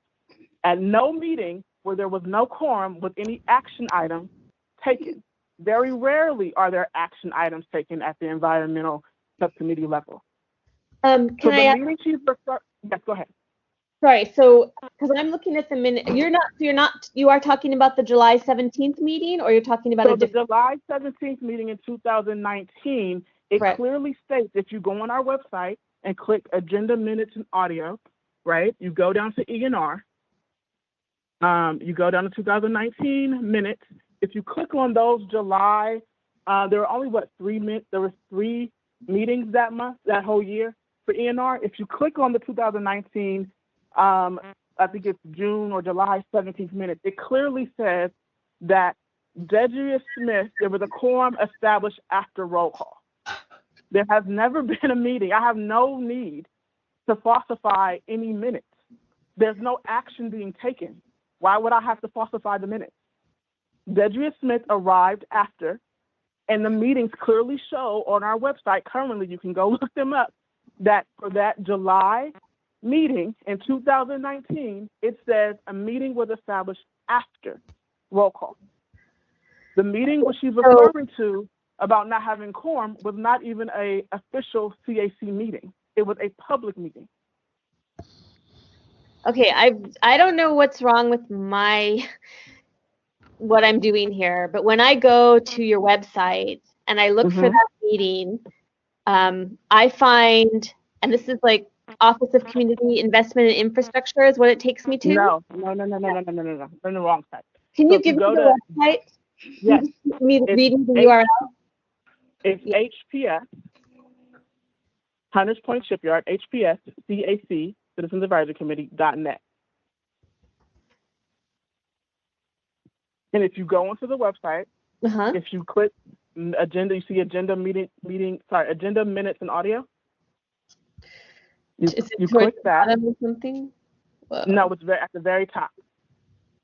So if you're at our homepage, it says home, about us, calendar, agenda meeting. Got it. Audio. Agenda minutes. Okay. So you click that. If you scroll down to the environmental reuse meeting, if you click the 2019 minutes and click the 0717 minutes, you will see call to order. Mrs. Right, that's the Nixon. same one. Okay, so that's the one she posted. Exactly. Dr. Honeycutt was not there. She's absolutely right. Ali Mixon at the time, may she rest in peace, was the vice chair. So she could stand in for the chair. The other members are Servio and Dedria. Dedria arrived. It says, present, Ali Mixon, Servio Gomez, and Dedria Smith. Excused, Dr. Veronica Honeycutt. Other CAC members, Doris Vincent and Pastor Bell. A quorum was established after roll call. There was no falsifying of any meeting minutes. Okay, and then there's this question of this video. And again, I'll just say I did look at the video, but what was difficult for me is I don't know who these people are anyway. I didn't know like what time this video was taken. And I don't even think there was necessarily a date stamp on it. So I don't know exactly what it was video of. I believe I've seen the video in the information that she submitted, because we sent calendar information, obviously, and that is a video of that meeting. Okay. But again, we told them that a quorum was established after roll call, and it's just for the most part. Like I said, I've been doing this for over 11 years. I cannot remember the last time at an ENR meeting there was action taken. Usually at ENR meetings, what happens is the Navy or the EPA or any other regulatory agencies present information, the CAC members ask questions, and they follow up. We also leave room, Dr. Hamsah herself has also participated in this process, for members of the public to also present other information. It does not need a 3 people established as a quorum, but we could still meet, as long as there's no action being taken, if a quorum is not established. The meeting that she was talking about, there were 2 meetings. There was a CAC-sponsored meeting with the UCSF people who were doing the independent study, and then there was the one where she's talking about where Supervisor Walton was sitting there. That was a Supervisor Walton's public meeting. That was not a CAC meeting. So notification coming from our office, we sent out notification just as our email distribution list, but we weren't responsible, nor did we actively outreach to the community for that particular meeting because it wasn't our meeting. Okay. Okay, so we have the new items were the meeting minutes, but we have a difference of opinion about the meaning of that, right? And I do understand this issue of quorum, and if you're not making decisions, you know, you can still hold the meeting. I want to come to this question of the being removed from the amendment committee meeting without any kind of notice. I'm wondering if the task force administrators can speak to this. My apologies. I'm not sure what the question is. The question is, was Dr. Sumchai scheduled to present at an amendments committee meeting and then unscheduled? And if so, what did that process look like? In terms of that, I don't believe that's a sunshine issue. It's just a matter of a scheduling issue. I would defer to Cheryl on that, but if we're forced to pull an item off the agenda, we sometimes we're forced to make unnoticed changes. As long as we meet the 72-hour requirement, we're allowed to do that. Okay. And while I'm speaking, I'm not sure if the issue of quorum requirement is listed in the Sunshine Ordinance itself. It may be part of the state code, the Brown Act, or the Public Records Act, but I was looking for it in the Sunshine Ordinance, and I'm not seeing it in the Sunshine Ordinance itself. Quorum requirements.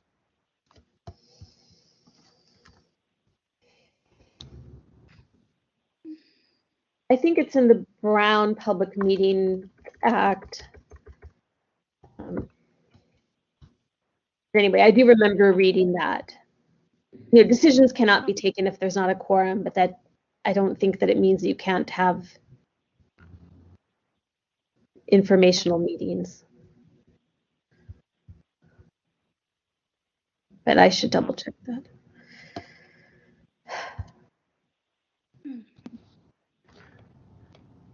Member Stein, do you have any further questions for the witnesses? Yeah, I'm just trying to understand, you know, so I've looked at the new complaint. I'm sorry, I'm juggling things around on this and trying to understand what is new here. And if I could make an observation.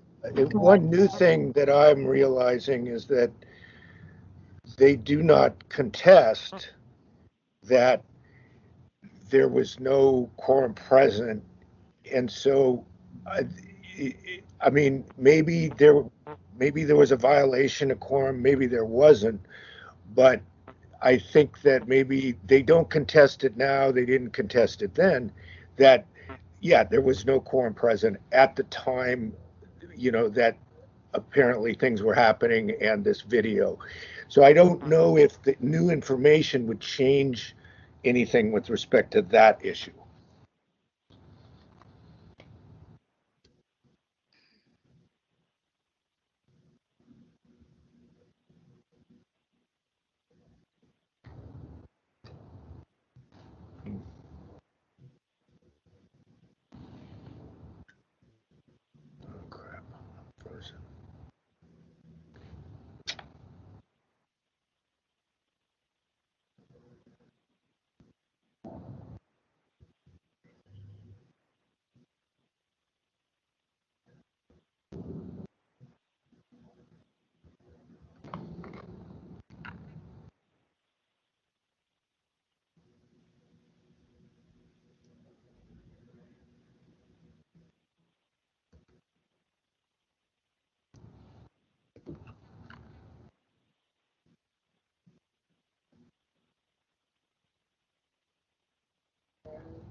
I appear to be freezing up. I wonder if you hear me, Member Stein? We're the only visibles here.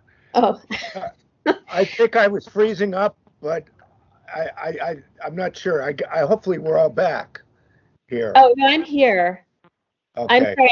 I was just looking, but in any case, no, they say there was a quorum established after, but no decisions were taken anyway. I was just looking at the Brown Act and trying to see, does not having a quorum mean that you have to immediately adjourn a meeting, or can you go forward and as long as you're not taking decisions, it's not an issue? But also the petitioner or the complainant doesn't really cite the Brown Act or a particular violation there. So it's hard to go hunting for one now. I guess in essence, if, regardless of which statute we're talking about here, it seems like she's making the claim that they didn't have two of the three on the committee, and it seems to me that the response is that they didn't need two out of the three at that moment, and at that moment that was also the moment where Shimon Walton was also at the meeting, and so I don't know if they're denying that there's no quorum at that moment, and there was no need to have a quorum. And so, whether they dispute that now, the new evidence doesn't change it. That's what I'm thinking. So are we going to be deciding regarding the quorum issue? Because, it's basically just like they had no meeting if they didn't have quorum. But as the other women said, they didn't have a need for a voting purpose. So it was pretty much just a non-meeting. So, as long as anything didn't happen in that meeting, is that what we're debating, discussing? I hear you. That's sort of that's. May I suggest asking?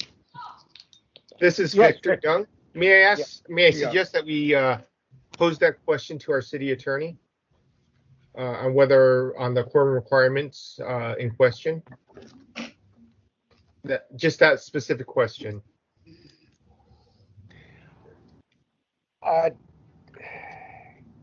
The quorum requirements, you mean in terms of this specific point in time during this specific meeting, whether there were any quorum requirements or general quorum requirements for any committee meeting referring to that committee? Which one are you thinking, Victor? I am slightly confused myself on this one, as okay. That's why I would suggest asking the city attorney to give us advice on. I understand. I just want to make it so that the city attorney either digs into this file when they look at it, or they have a sort of a properly stated issue to look at, and so that whatever we got back would be of use to us. I believe the question would be, are they allowed to meet without a quorum of the body if they take no action?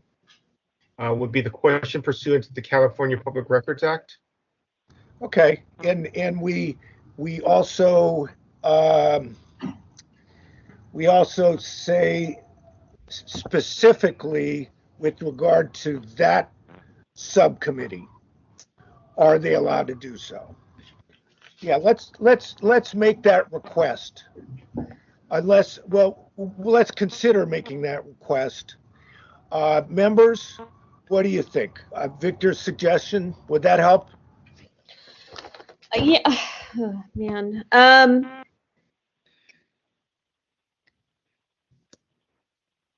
I'm just trying to think how it goes back to the original complaint.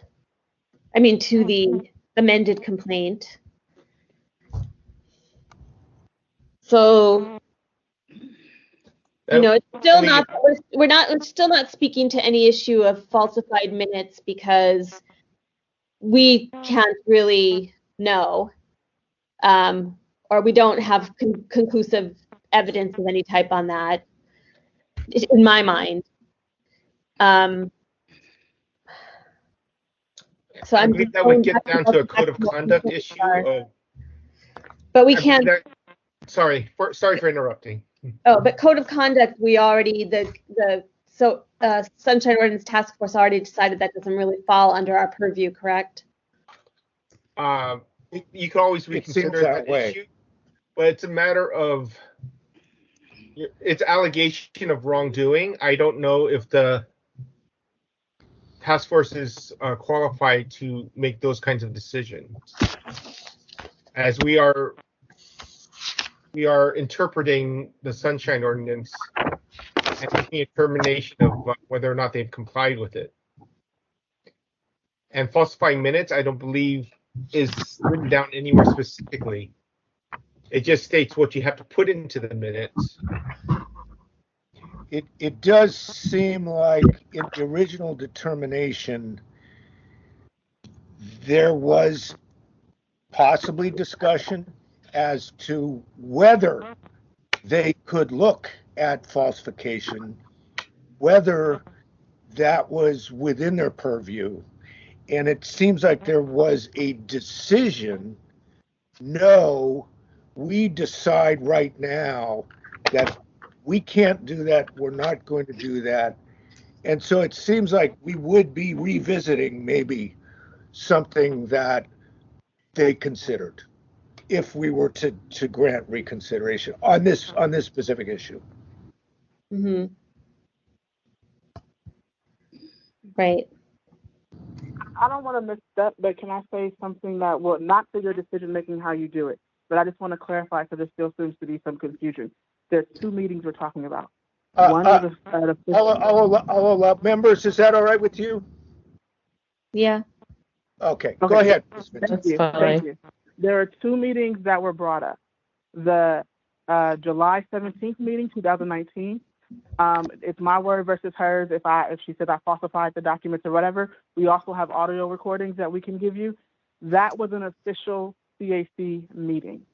The minutes and the agenda happened after there was a quorum established, and it is reflected in the minutes that a quorum was established after the meeting when Dedria Smith arrived. So that's one meeting. The second meeting, where she references District Supervisor Shaman Walton, that was not an official CAC meeting. It was his public meeting, his public hearing with the board that was brought on to do the independent study, and it was an open listening session that members of the community could ask questions to this board. So there are no minutes. We did record that meeting, but there are no minutes for that meeting because it was not an official CAC meeting. What date was that? I would have to go back. Was it January 28th, 2020 or July 17th? No, it was in 2019, I believe, because we were in person. I would honestly have to go back and pull it for you all. As you guys are talking, I'll try to look it up.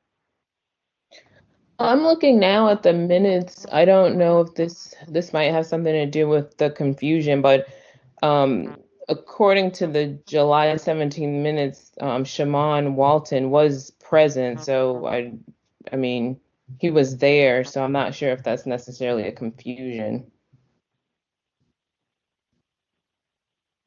Yeah, I'm sorry. That is my fault. So, yes, I apologize. So the July 17, 2019 meeting minutes is the one where it was a public meeting for folks. However, I was asked to do meeting minutes for it, but again, I can give you evidence that this was not our meeting. So because it happened in our face and because we filmed it, I was asked to do, I got my dates confused, excuse me. I was asked to do the meeting minutes, but I have proof for you that this was not a CAC sponsored meeting. But we did do meetings just in case anybody came back and said, hey, you know, we're open to the public. People ask for information requests all the time. And so if anyone says, hey, I wasn't able to attend this, you all held it, can I have the information? We have it here. So that's why at the top of it, it says Special Environmental and Yes. Reuse Subcommittee. Exactly. So it's, I mean, that might be something that might want to be segregated from the official minutes, just because it is something that, just like somebody happening upon the minutes, they would immediately connect this to being a part of that committee's meetings. Thank you. We'll take that under advisement. Thank you, Ms. Vincent. So, yeah, members, I mean, if you have any further questions, that's fine. But I think that, you know, any ideas from either on, yeah, I mean, we have, it's a little bit convoluted because we're both looking at the content here and we're trying to figure out, okay, what do we do about the fact that we're being asked to, you know, reconsider? And I think, you know, that's it. You know, is that evidence going to be changing anyone's mind because it didn't exist before on an actual, you know, issue that matters here? So, you know, any thoughts on what we do with this thing? I mean, if the only thing, I'm not sure if I'm following that there's other issues regarding this open meeting use that we've just talked through, and just the minutes are in a conspicuous place that they possibly should just be placed somewhere else, because this was sort of like one of those public-private partnership meetings in terms of what Ms. Vincent was saying about just general space use. But I'm not sure if beyond that, what else we're addressing, because I don't, but just based on those grounds, yeah, it's confusing, but it's not, if this was a special meeting, I mean, and if this was a private meeting that they just wanted to make accessible to the public, that's obviously different than a public meeting. I'm pretty much with you on that myself. Was there, I guess, so I'm asking the committee members, was there, not to chuckle, sorry, was there other pieces to potentially move forward?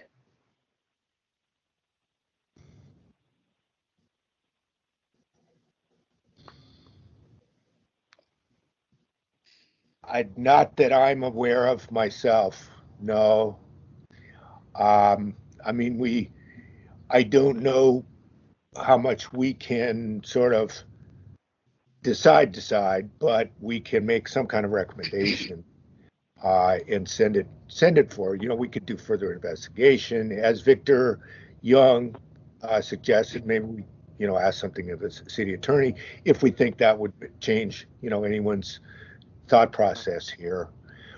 Well, I would just actually like to ask the doctor if there was something else she was addressing in the new, I guess, re-up of the complaint besides this particular issue of, was it a public or private meeting? Could I ask, when you say the new thing, are you talking about the complaint which is before us right now, or what she was talking about later in 2020, which happened in sort of November, December, where she complained about being taken off the calendar, or are you talking about both? I'm just talking about the issue that we're talking about, this particular July 17th meeting. Okay. I did mute a couple of the speakers. I believe it is *6 to unmute yourself. And that is a question to Dr. Sumchai.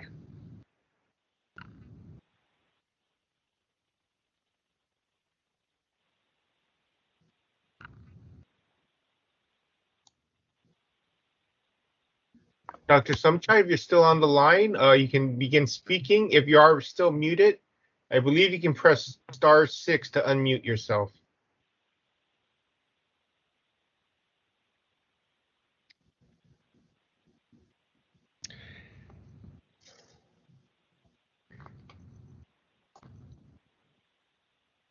Well, it looks like maybe the complainant is not here to answer further questions. Although the doctor was here. Okay, but then I'll just ask you guys, what did you interpret it as anything else we're addressing right now? I think I don't see anything else myself. I'm trying to go back to, so we have allegedly violating 67.1 about conducting public business in secret, but there was nothing that in the complaint, as I read it, that addressed that specifically. And then there was 67.5 failing to have a meeting quorum, but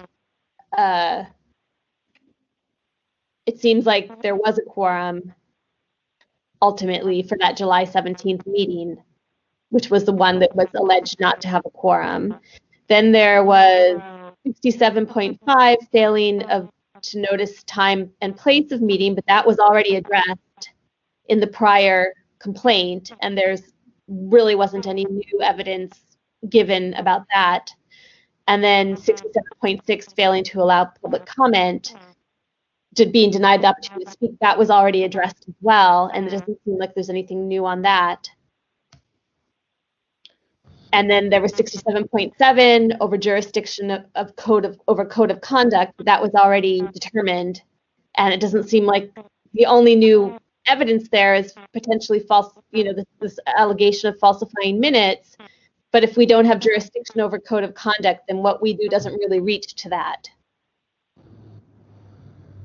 And I do just have a quick question. Yeah. I have a question for Ms. Vinson. I just noticed like a lot of the general, like a lot of these for this particular subcommittee, a lot of the meetings are well, I don't know if a lot, but it seems like there's cancellations and they don't meet monthly. Is there some type of regular schedule for the committee subcommittee meetings? So, sorry, can you hear me? Yes. Yes. Okay.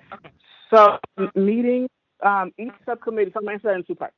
Each subcommittee, including the full, has a scheduled date, right? For example, the full CAC meets every second Monday of the month. The ENR, which environmental reuse, and the executive committee meeting meet together the last Monday of the month, every fourth Monday of the month, for example. However, if there are no items that are coming before a committee, then we will cancel the meeting. We don't just meet to meet.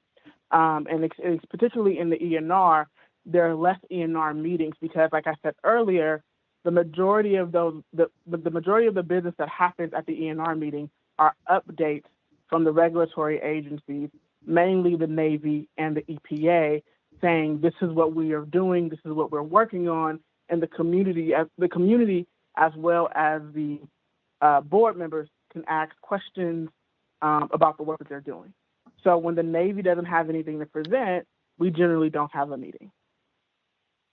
Okay, so I mean, it is like a regular kind of it's a citizen advisory where they pretty much get information, what they think is firsthand, but it's kind of a situation where, the decisions potentially have already been put in motion and they're just kind of updating the selected public. So I guess, was the July meeting that was the regular meeting officially canceled or noticed like canceled? And then this meeting, and I guess the other question, if you remember, is the business in this meeting seems appropriate for a regular meeting of a subcommittee, and maybe why wasn't it part of a regular subcommittee meeting? Yeah, so what you said was pretty much correct. Again, and forgive me because this is almost 2 years ago or something, so my memory is a little fuzzy as well. However, so the first part of your question is, could this have been something that would have been regularly scheduled in an environmental reuse meeting, correct? Yeah, that's Okay. one of parts. So to answer that, the simple answer is yes. However, it was something that was done in response to community input from the supervisor's office as well as the mayor's office, because it gets a little convoluted. I'll try to be brief. Basically, the Navy is responsible for all the cleanup that happens at the shipyard. They hired a contractor. That contractor committed fraud. The Navy, I'm just going to say it, did not do a great job of being transparent about what was happening with the fraud case. And then when members of the public found out, there were all this concern, and they were rightfully concerned because on Parcel A, which is where the new homes on the shipyard have been built, had already been constructed. People are now living there, and then they found out that there was fraud committed on the site. So now there's been an increase in the last 2 years of environmental reuse meetings with the Navy and the EPA doing updates. There's also been calls from other activist groups from the community just to where they disagree on the Navy's methods and calculators. So what has been happening is the CAC has had their regularly scheduled ENR meetings when the Navy or EPA has something to present, but because there was this whole public uproar of not trusting the Navy, they wanted to do an outside independent review, and so they called, the supervisor called for UCSF and other folks to come in and do this independent review, and then they wanted to hear from the community members before they got started. I don't know, does that answer your question? Yeah, it did. So it kind of could have been a public meeting, but it was just kind of done maybe at the last minute. So well, it very much was a public meeting. All of our meetings are public. We have a Facebook page that we send information out to. We have a email distribution list of over, I think it's now up to like 1,000 something people in the community that we send out stuff to monthly whenever we have our meetings. Also, we on our website, we say if it's canceled or it's there. And then especially because the ENR meetings are so important and it's such a hot topic issue, what we've been doing of late, and we started in late 2019, was when we were doing these, late 2020, we started doing these email notifications, mailers, where we mailed over 1,000 mailers to the adjacent community right on the shipyard, and key stakeholders when meetings were happening so that they can come in. And so we do our best within our budget to get the information out to as many people as possible. And it's always open. We never kick anyone out. We never deny anyone. It happens to be there. yeah, I just think that aesthetically speaking, it looks like a regular meeting, just simply by the fact that you're calling people present and having them excused. And if it's a special use meeting in which you're just utilizing space, generally these people would just be sitting in the audience. They wouldn't be part of a roll call and things of that nature. So I think that it was presented as a public meeting, and somebody who understands how public versus private meetings work would be confused by the aesthetics of this special meeting. You're right. You're absolutely right. And I was told by our supervisor, it was more of a, we got to get the minutes approved, and we don't, because the ENR minutes are so infrequent or had been during that time. It was like, they're meeting, they're all in the room, get the minutes and stuff approved so we can get it on the website, all of that. So, but that is something that I will take back to my office and back to OCII and making sure that we are operating in a different way when it comes to these specialized meetings so there is no confusion. And I think that, just talking through all of this, it seems like if we were going to talk about, or if there is a violation here, like I appreciate what the respondent is saying, but just as a person who's been involved in public and private meetings, to present something in this manner, you're essentially presenting it as if it was a public meeting, whether it was they were just using space or not. That's not what this type of document, as well as having people be present or excused, you know, or even discussing quorum at all. Yeah. I mean, it sounds like they just hadn't met in a while and they might wanted to make it look like they were meeting. So they just in turn kind of snowballed this into a meeting that they might have thought nobody would know what the process for public, you know, for public meetings are. So.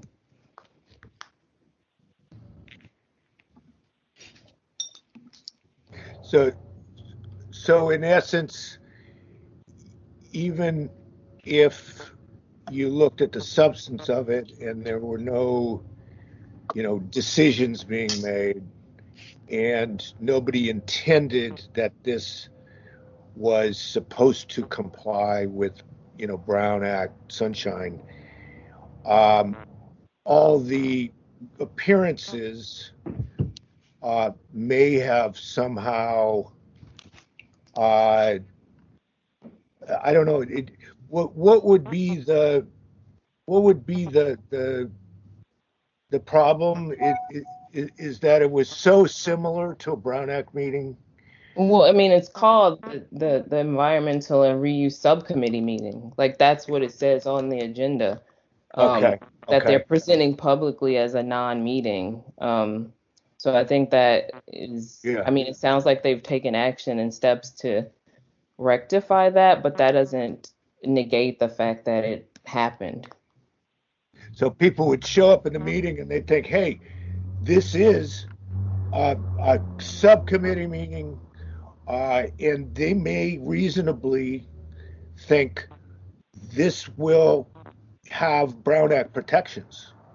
Yeah, and also I mean, I'm assuming she did show up before the approval of the agenda and meeting minutes, but that kind of negates, what Ms. Vincent did say, that there were no actions taken. Approval of agenda and meeting minutes are actions being taken.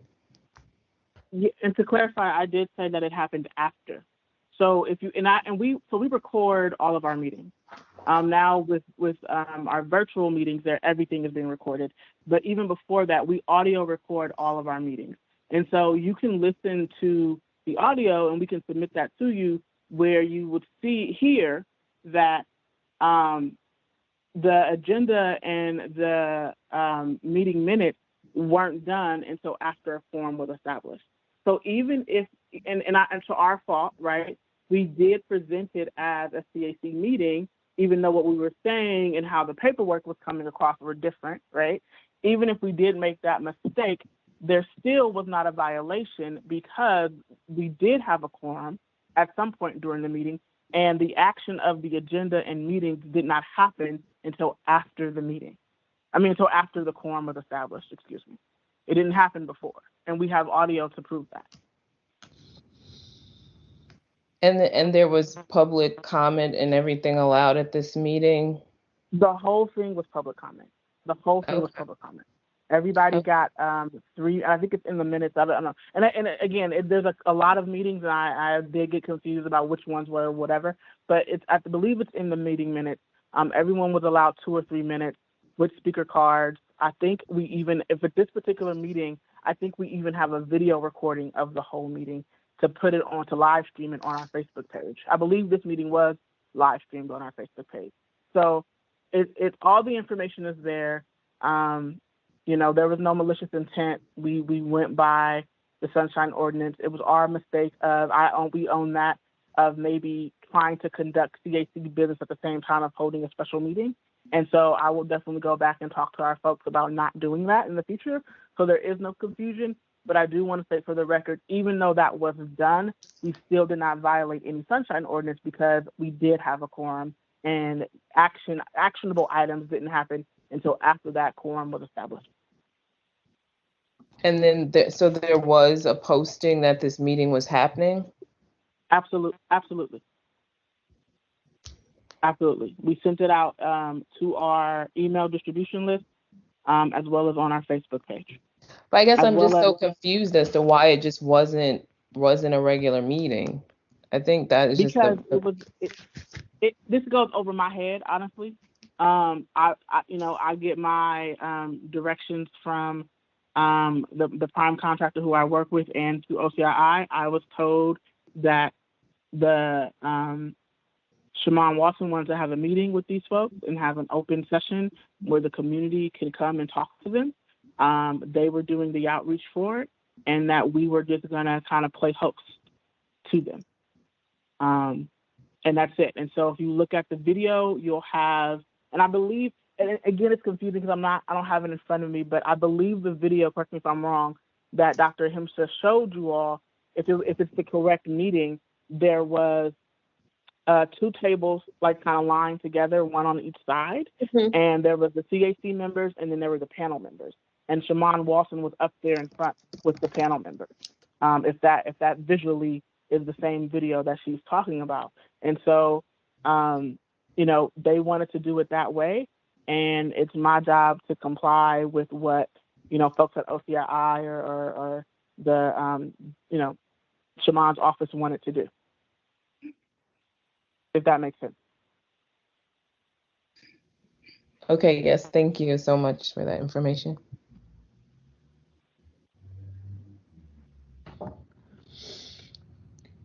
I'm not going to have any questions on. I think any questions I would have had have probably been covered by the other members myself. Any other questions, members, for the witnesses, for the parties? No. Okay. In that case, we go back to try to figure out what to do with this thing. I think we're probably. It seems like there's probably a good amount of consensus here, and let's keep in mind that what we're actually doing, which is making some kind of recommendation. I don't know if we can do anything other than a recommendation one way or another on what to do by a vote of the full task force later on.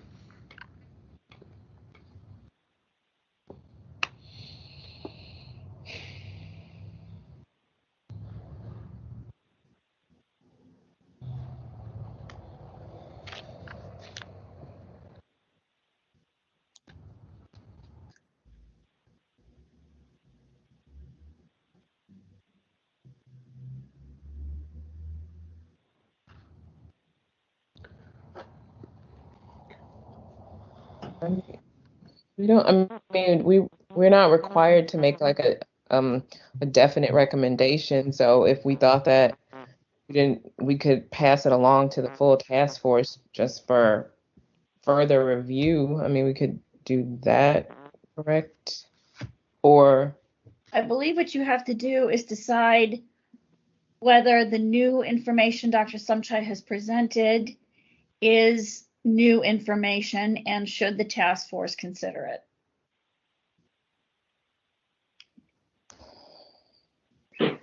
I think this is Victor Young. That's just one part of it. The reconsideration should have been kept separate from the new complaint, but it has been combined into one issue. So I believe it will be a multi-part recommendation to refer the issue of quorum forward, and then the other 2 issues regarding reconsideration will be another issue where you may or may not say there's new information for reconsideration on those 2 issues. And I would suggest that we listed out the new issues just to clarify what issues are being discussed.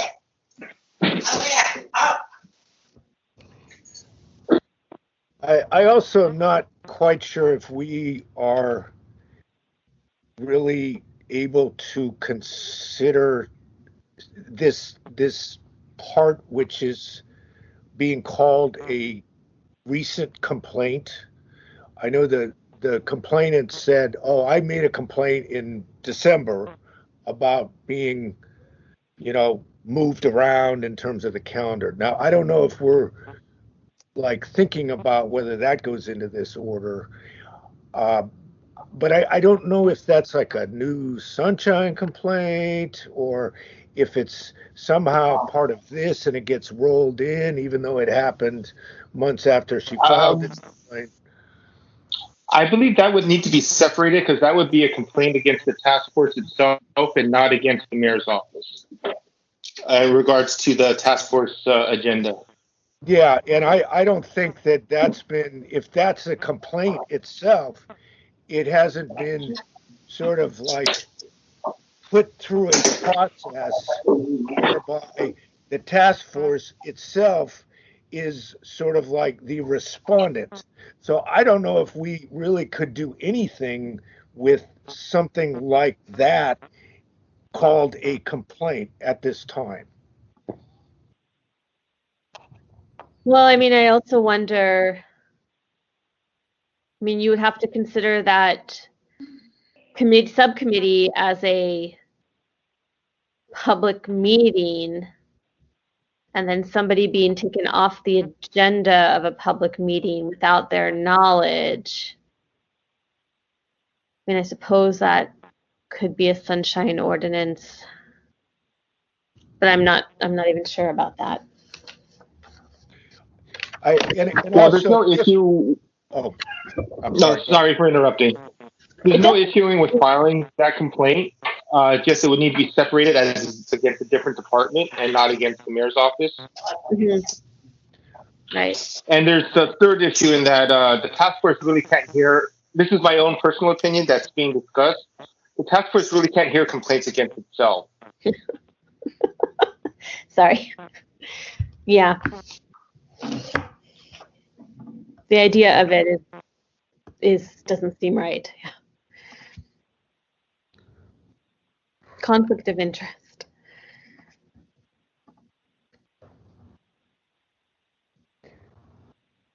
I would be either inclined to go with Member Forsley's idea of moving it on without recommendation. I would also be open to having some kind of a recommendation that we don't really see anything that would be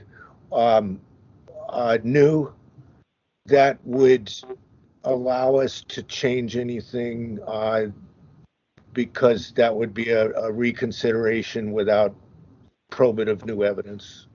Either of those would probably be plausible to me.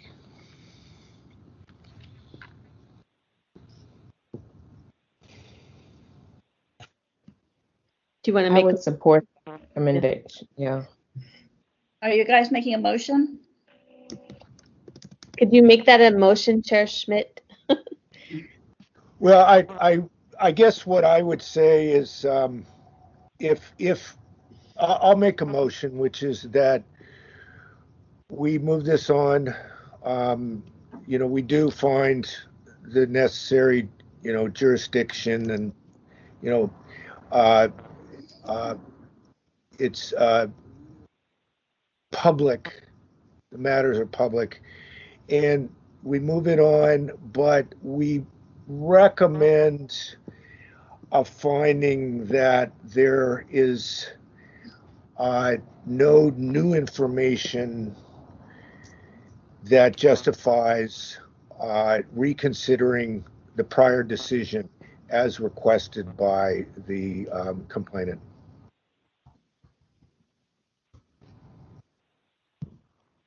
I second that motion.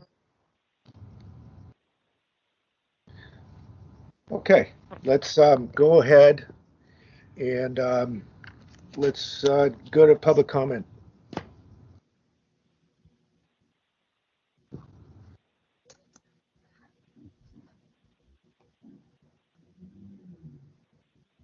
We're open for public comment. Anybody for public comment?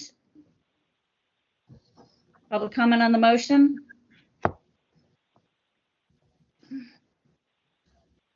Yes, please. Can you hear me? Mr. Warfield? Yeah. Go ahead, sir.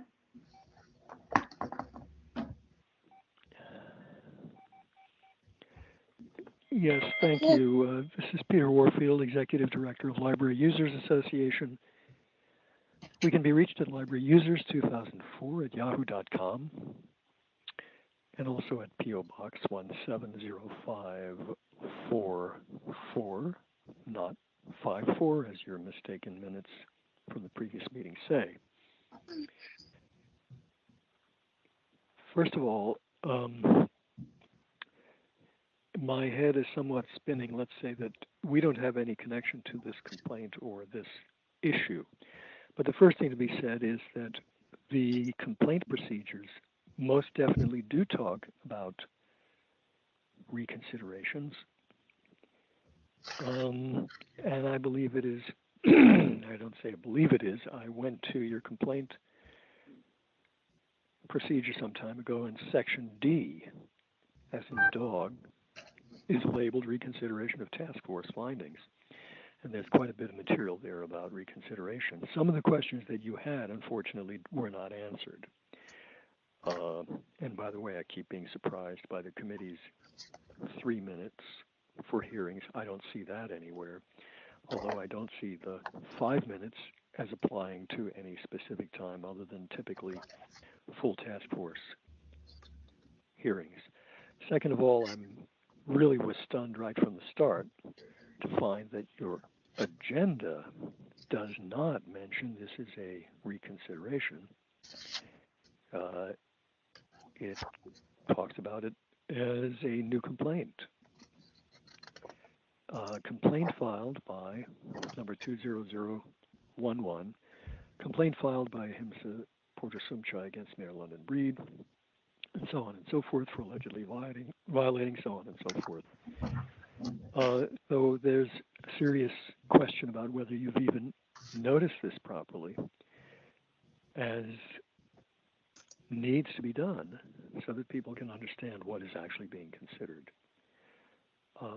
Excuse me. 30 seconds, sir. So those are some, and I have 10 seconds more on my clock. I'd appreciate if you're starting the timer when people start to speak or make a sound, you not continually cut people short. But in any case, those are some things I wanted to observe. And at that point, and after the rather circuitous discussions, I'm sorry to say that, I would leave it to your decision as to what. Your time is up, sir. And I have at least 5 seconds more on my clock. I go by my That's clock. what we think. And the whole thing was rather a confusing discussion and agendizing and so on. Thank you. Thank you. Anyone else for public comment on this matter?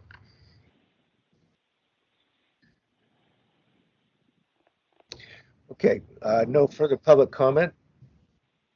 Let's go ahead with the vote.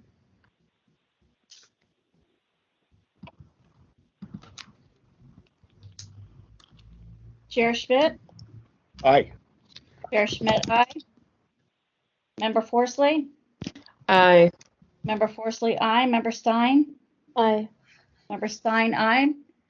Moved by Chair Schmidt, second by Member Forsley to find jurisdiction. The records are public with the recommendation of a finding there is no new information that justifies reconsidering the prior decision as requested by the complainant. Did I get that right? Yes, that sounds good to me. Okay, before we go to the next item, I just wanted to ask, I know Member Forsley had a scheduling matter. Should we expect to see you further? I think you had to go to something else. Is that changed? Well, I was supposed to, I was staying on longer because I was waiting to hear from Victor about quorum for this particular smaller meeting. We only need 2 for quorum. This is Victor Young. Okay. All right. So yeah, I might, in a few minutes have to head off the call. Okay. Member Forsley, can you do me a favor and just announce, like stop us and say, I have to leave right now, because then I can take it, I can mark your time. Okay. All right. All right, thank you very much. Thank you, Member Forsley. That sounds fine. Let's go on to the next item. Item number 5, file number 20122, complaint filed by Thomas Bussey against Dennis Herrera and the City Attorney's Office for allegedly violating Administrative Code Section 6721 by failing to respond to a records request in a complete and timely manner. All right. Unless the members wish to do it differently, I would say we go ahead and give the parties a chance to give us initial presentations. 3 minutes each before 5. this committee. Oh, is it 5? Yes.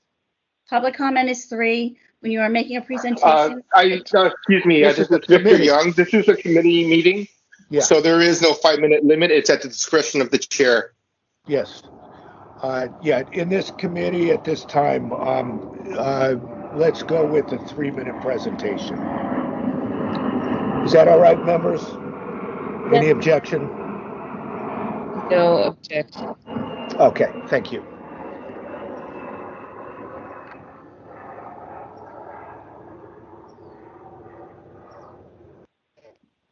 Thank you, Victor. Okay, so first, let's go ahead. If we could hear from the complainant, please.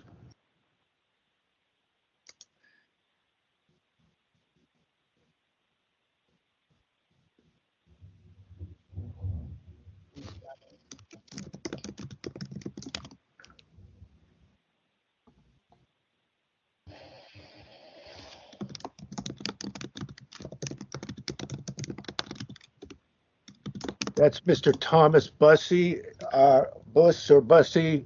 Actually, I don't know if he's present. Are you here, Mr. Bussey?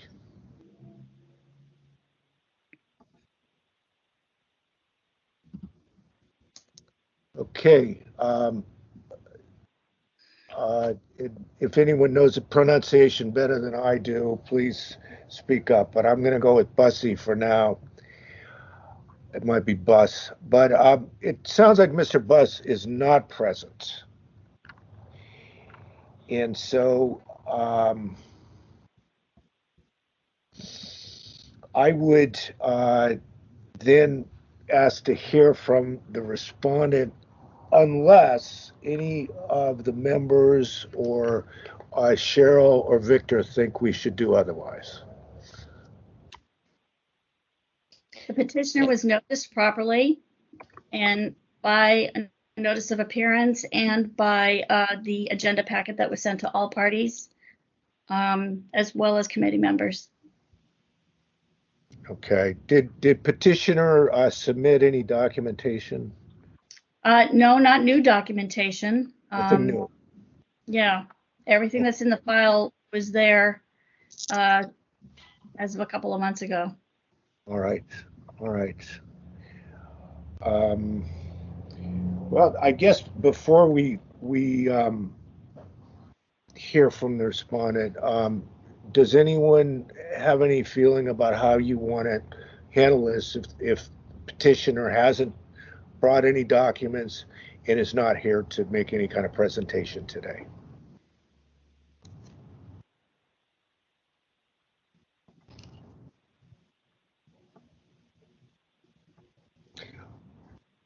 I'll ask, is there anyone here from the city attorney's office on this matter? Yes, this is John Cote, the communications director with the city attorney's office. Okay, thank you. I just wanted to check whether you're, available if we need you. Thank you. Understood. I think we could go ahead and hear it. This is Member Stein. I feel like the petitioner doesn't have to be here for it to be heard and given a fair hearing based on what we have. Okay. That's fine with me. I think that's what we'll do. Let's give 3 minutes to Mr. Cote, representative of the city attorney's office. Thank you, Chair. Go ahead, Mr. Cote. Okay, thank you. Thank you, Chair Schmidt. Good evening, task force members. I'll try to be brief. This one is pretty straightforward. So as you know, there is currently in effect an emergency order from the mayor that allows departments to take additional time to respond to public records requests. And in this particular instance, taking extra time was necessary for a number of reasons. First of all, this request was quite voluminous, and it involved records concerning the investigation into Mohammed Nuru and Slug, that's the League of Urban Gardeners, that related to activity from 2003. This was an investigation that was done well over a decade ago.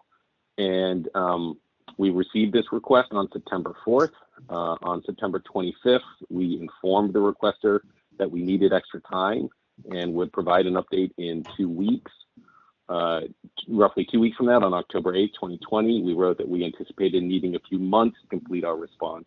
Because as I mentioned, this involved voluminous records, and we also needed extra time because this investigation, as I noted, took place over a decade ago, and all the review of these records fell to the single remaining staff person who had worked on this case at the time and still remained in our office. And so as you know, the highly sensitive nature of the investigation and the documents associated with that needed careful review for privilege. We have conducted that review. Last week on May 13th, we produced a large first batch of documents. I believe it was several hundred documents that were in there. We apologize for the delay to Mr. Bassi or Busey. I apologize, I don't know the pronunciation. And then promised that we would finish producing the rest of the documents soon, and we anticipate doing so this week. So as I noted at the beginning, there can't be a violation for timeliness here because the emergency order of the mayor has told those requirements, and I'm happy to answer any questions the committee members may have.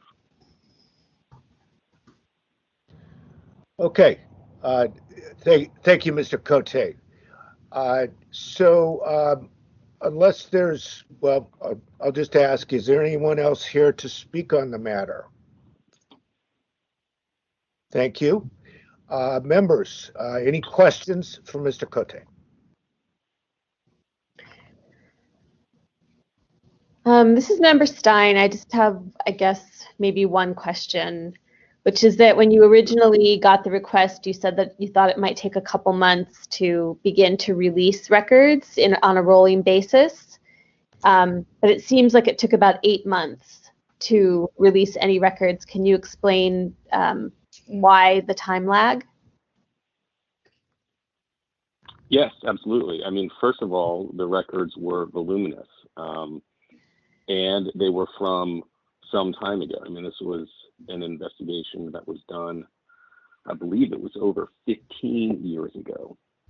And the public integrity team in our office, which is the team that conducted that investigation at the time, is also the team that's currently conducting a very extensive public integrity investigation into other matters, including matters involving Mr. Nuru, former PUC General Manager Harlan Kelly, and others, as our office has indicated in information that we've posted publicly on our website. In addition to all of the requirements that the current investigation necessitated, the one person on that team who was involved in the previous investigation of Slug had time-sensitive matters that necessitated their time. So we got to this as quick as we could. In an ideal world, we would have been able to get to it quicker, but we only have so many resources, so many staff, and we have to prioritize matters, including when there is major ongoing public integrity investigations necessitating the use of the time of individuals on this team. Are you familiar with how many records there are? I know that there's been over 300 turned over. I don't know the total amount undergoing review.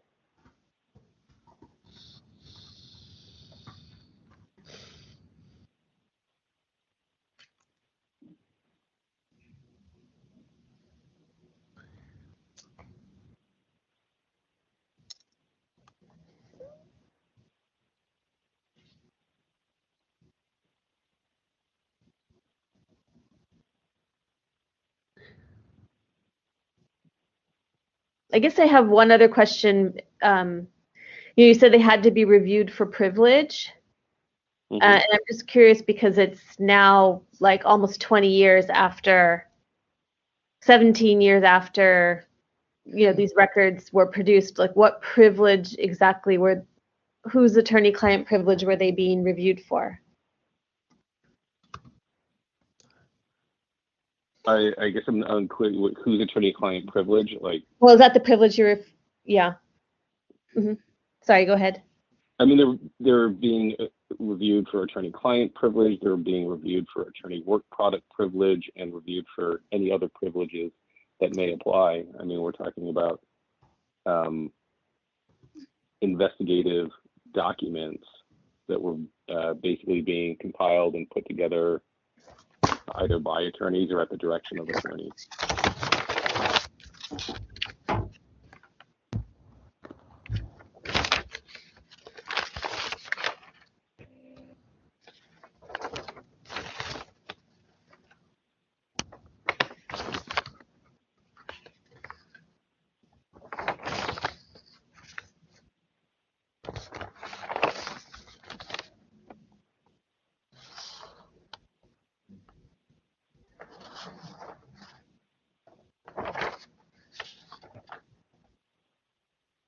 Member Stein, did you have a further question? No, I don't. Oh, that was your last question to him. Yes, right. Okay.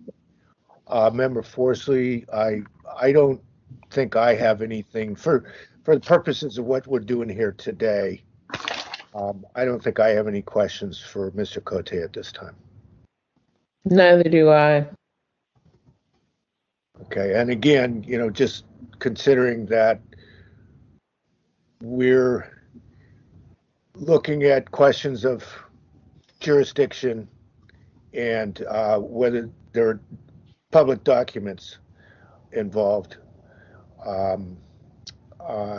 what should we do with this matter? Any ideas?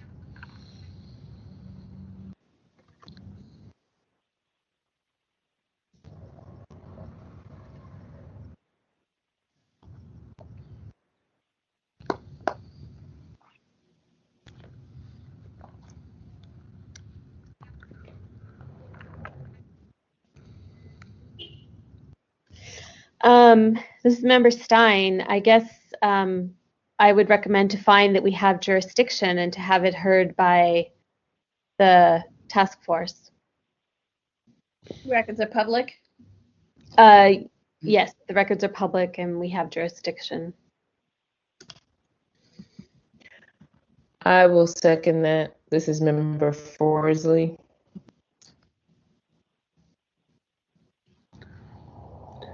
Okay, so we have a motion, and we can see if there's any public comment on that motion now.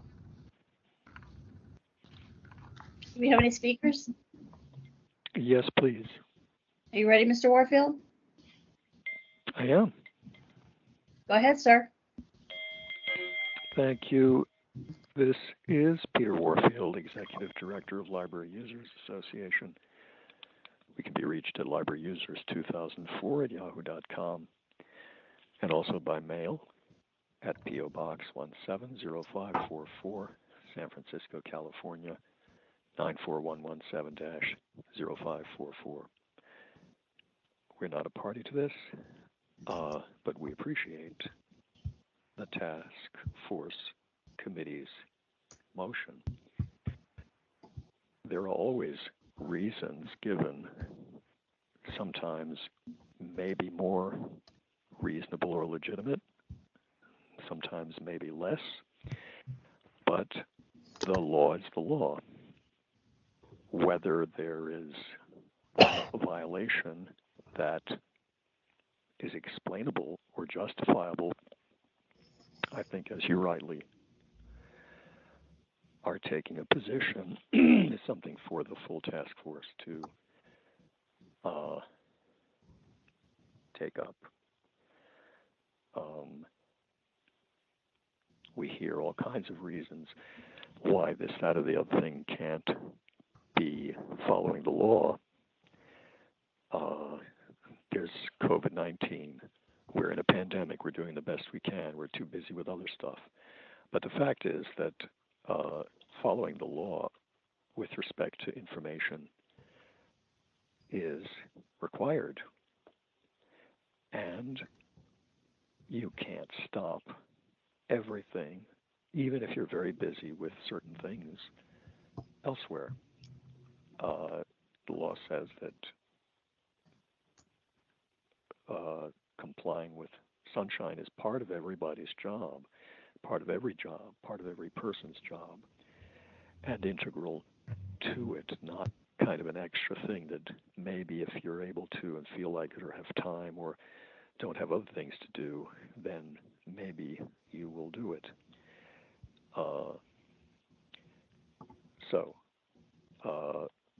Again, without being a party to this, I think you're taking the correct approach with 30 seconds, Mr. Thank Warfield.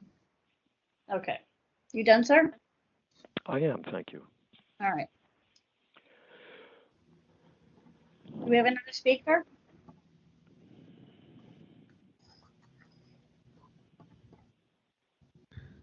Okay, no further public comment on that. Let's go ahead with the vote.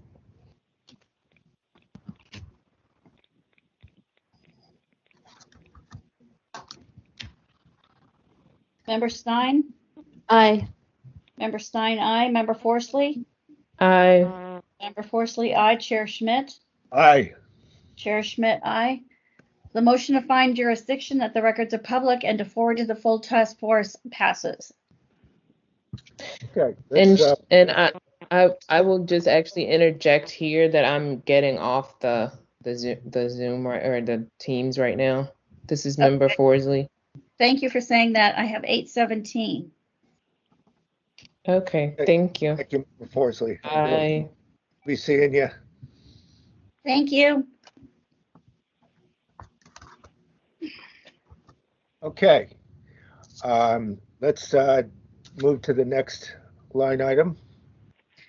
Item number 6, file number 20120, complaint filed by, I hope I say this right, Alina Afumango against the police department for allegedly violating Administrative Code Section 6721 by failing to respond to a records request in a timely and or complete manner. Okay, and on this one, I had noted that there was a document that seemed to be either illegible or incomplete, which was The last page of Exhibit 7? Yeah, attachment 7, page 642. Yeah, that's the best I got. Okay, I just wanted to check, have we gotten anything better in terms of like something legible on that? That's all I've gotten. Okay, got it. I will just say, go ahead. Chair Schmidt, that I blew that up kind of big. And it doesn't look like it was a responsive document. It looks like it was a request. It was just a copy of the request for a document. It was not, it did not appear to be the incident report. Okay, that's what I was sort of wondering is it looked like maybe somebody was saying that it was in there, but maybe it wasn't. I don't All think right. it was. That, just to clarify, what you see is what I received. So, Perfect. so you know. Got it, Cheryl. Thank you. So let's go ahead and hear from the parties who are present. First, the petitioner, Ms. Afua Hamongo, are you present?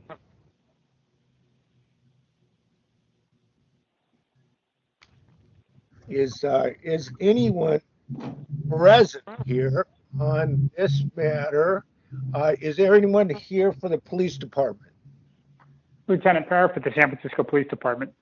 Okay, great. So we do have at least a respondent here. Let me just ask one more time from the complainant. Is Ms. Afua Mungo present?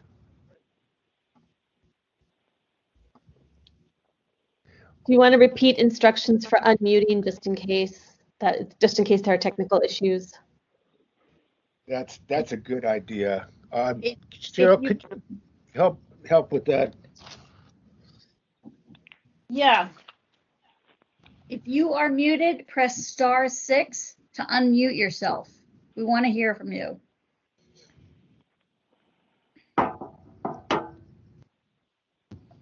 Eilina Afumungo, are you with us? No, and apparently not. I'm going to say it again. If you are muted, please press *6 to unmute yourself. Or if there's anyone here who is here to speak on behalf of the complainant.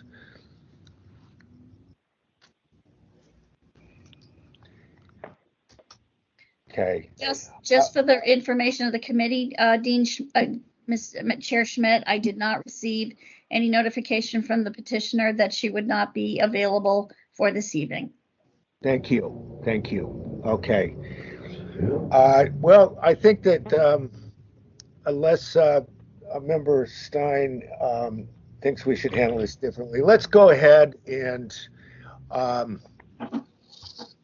give 3 minutes to the respondent to tell us how we should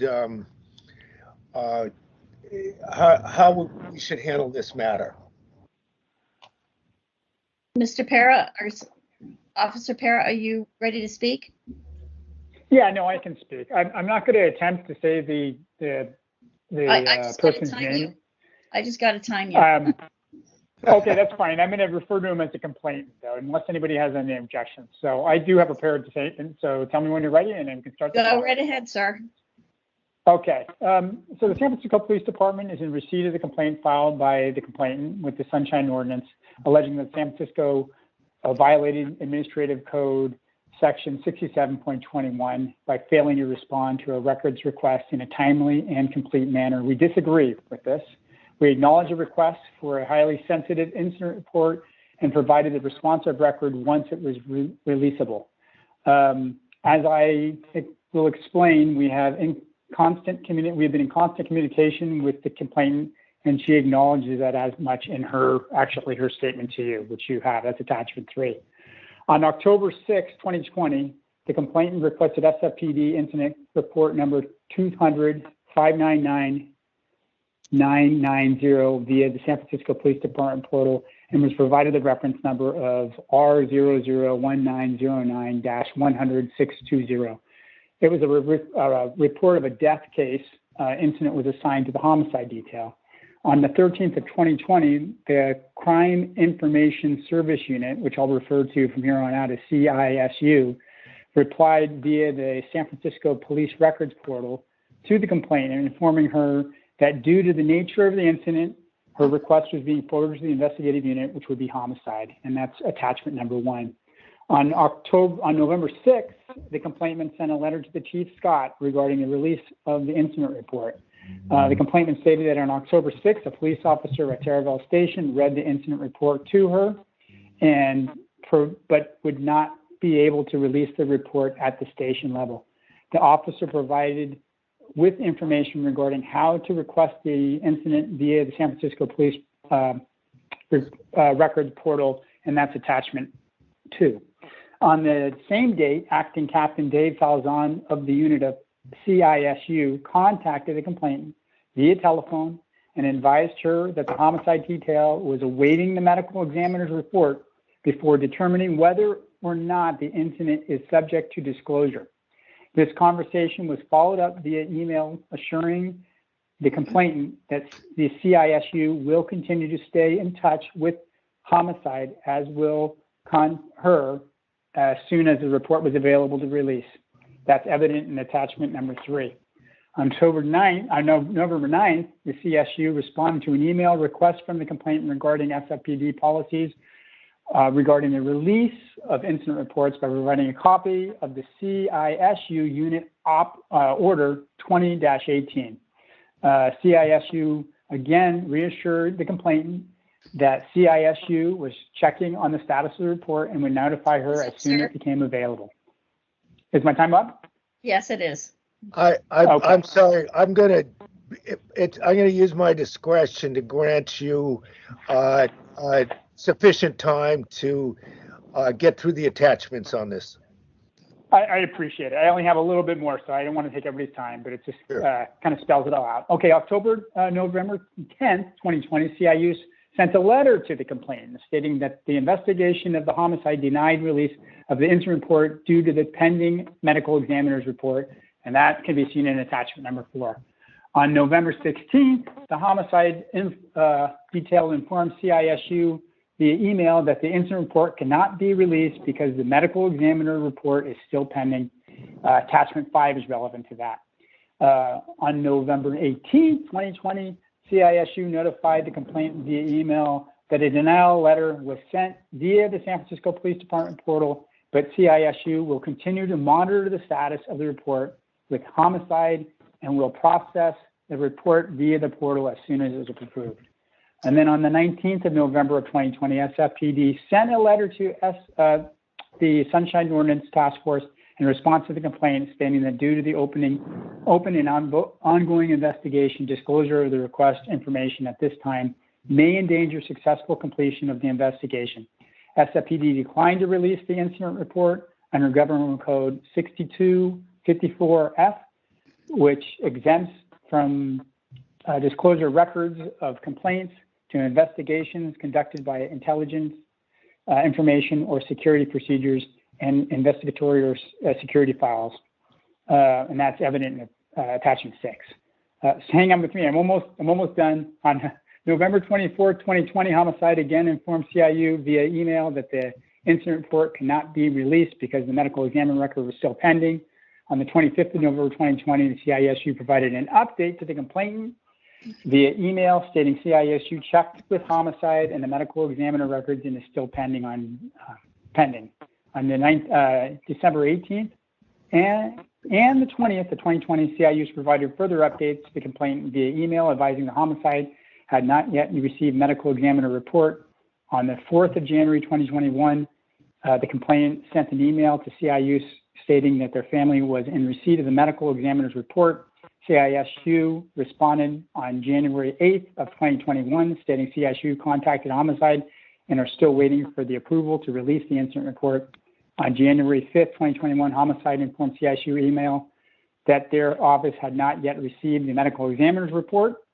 And then on the 19th of January 2021, again, the complainant again requested SFPD the report via the San Francisco Police portal and was provided a reference number, a new reference number.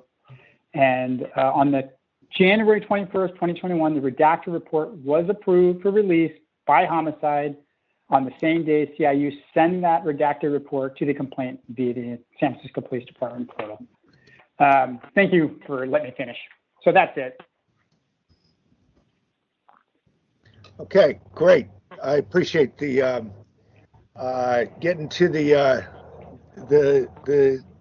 final part of that one. Any other anyone else on behalf of either of the parties in this case? to speak? Okay. Any questions, Member Stein?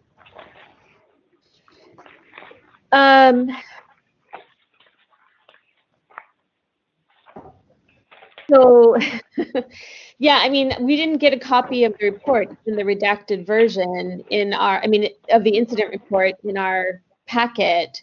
So it's hard to know if the complainant, had any issues with the redaction.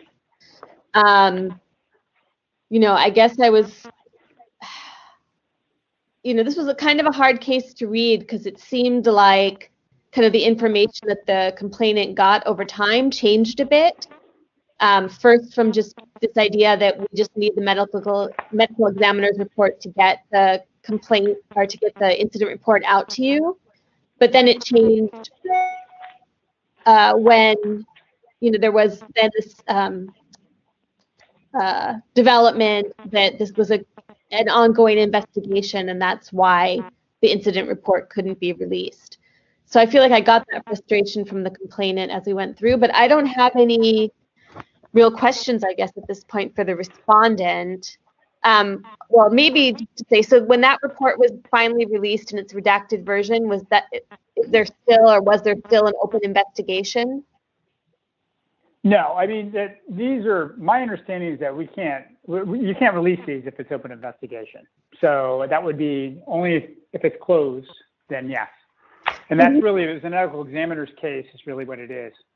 So they had to make the final call on it. And then if they make the call that it's not a homicide, then they'll make the call whether it's a homicide or not a homicide. If it's not a homicide, then they can release it. So that's kind of why homicide is involved in it. It teeters back and forth until until the medical examiner makes the final call on who's going to be handling it. If it's a homicide, it goes to homicide. If it's not a homicide, medical examiner makes the call on it. It's their case. So I don't know if that kind of explains where there may be a confusion on who's handling it, is because we're waiting for the medical examiner decision, but it's kind of in limbo at homicide until they figure it out. They may be working on things on it. They might be, just because they don't call it a homicide right away, that doesn't mean that the homicide inspectors are not working on the investigative portion of this as well. Okay, and you don't happen to know, I mean, I guess we don't really know whether the complainant had issues with the redactions, but how many redactions were there, and were each of them justified? Was there a justification given for each of them?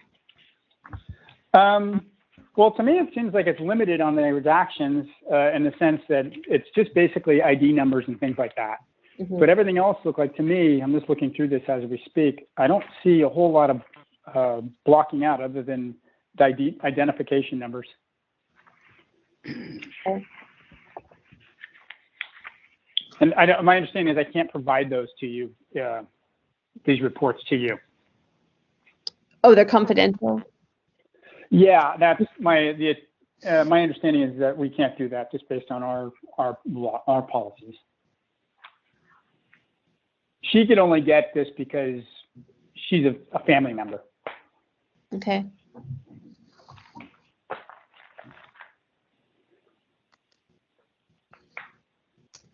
That's all my questions. Okay, thank you. I'm wondering, I got a couple questions. Again, this is Chair Schmidt. Since the redacted police report was made available to the complainant, and it looks like that was maybe about 4 months ago, has there been any communication between the complainant and the police department about maybe their satisfaction or dissatisfaction with the content of what they received? I don't know that. I don't know the answer to that. I don't know if there's been so many people involved in this. There may have been, but I can't speak to that. Sure. Okay. And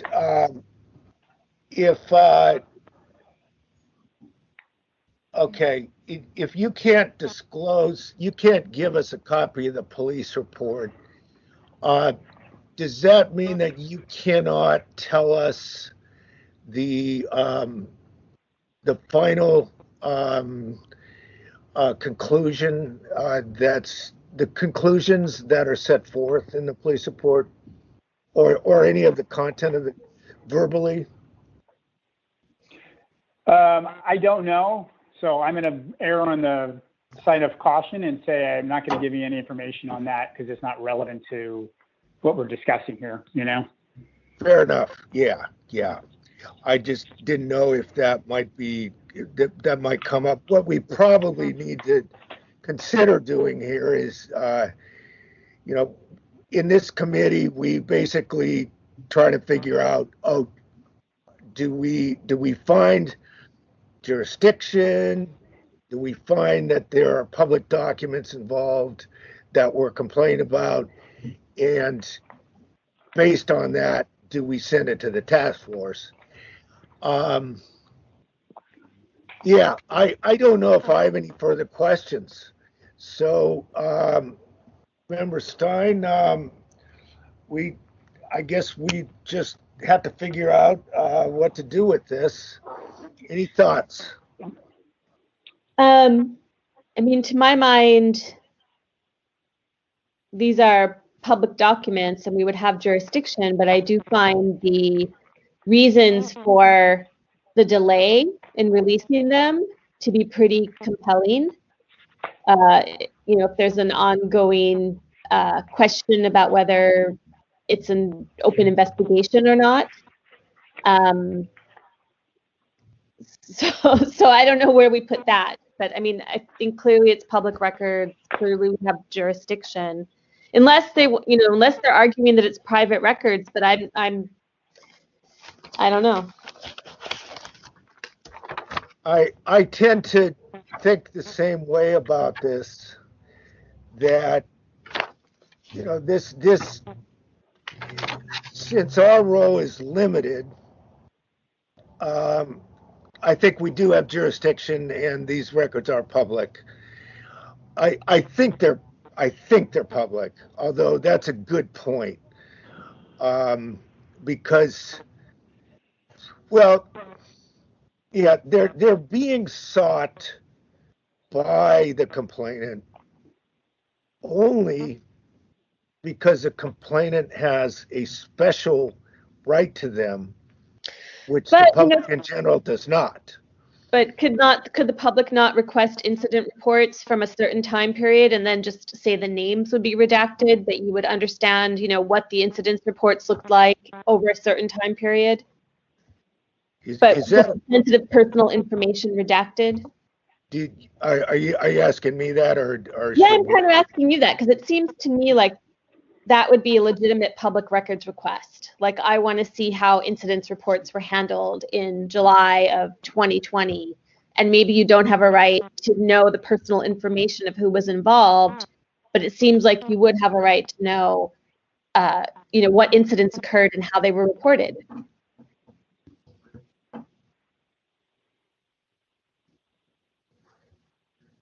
And so all the names would be redacted. Mm-hmm. That's true.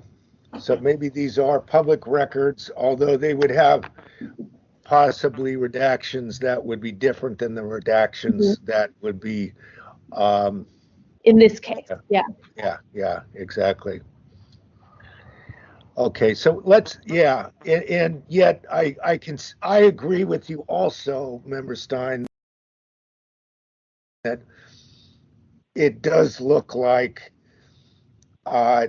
there was justification for waiting until the investigative steps had been concluded. And so even though we move it on, unless I heard something different,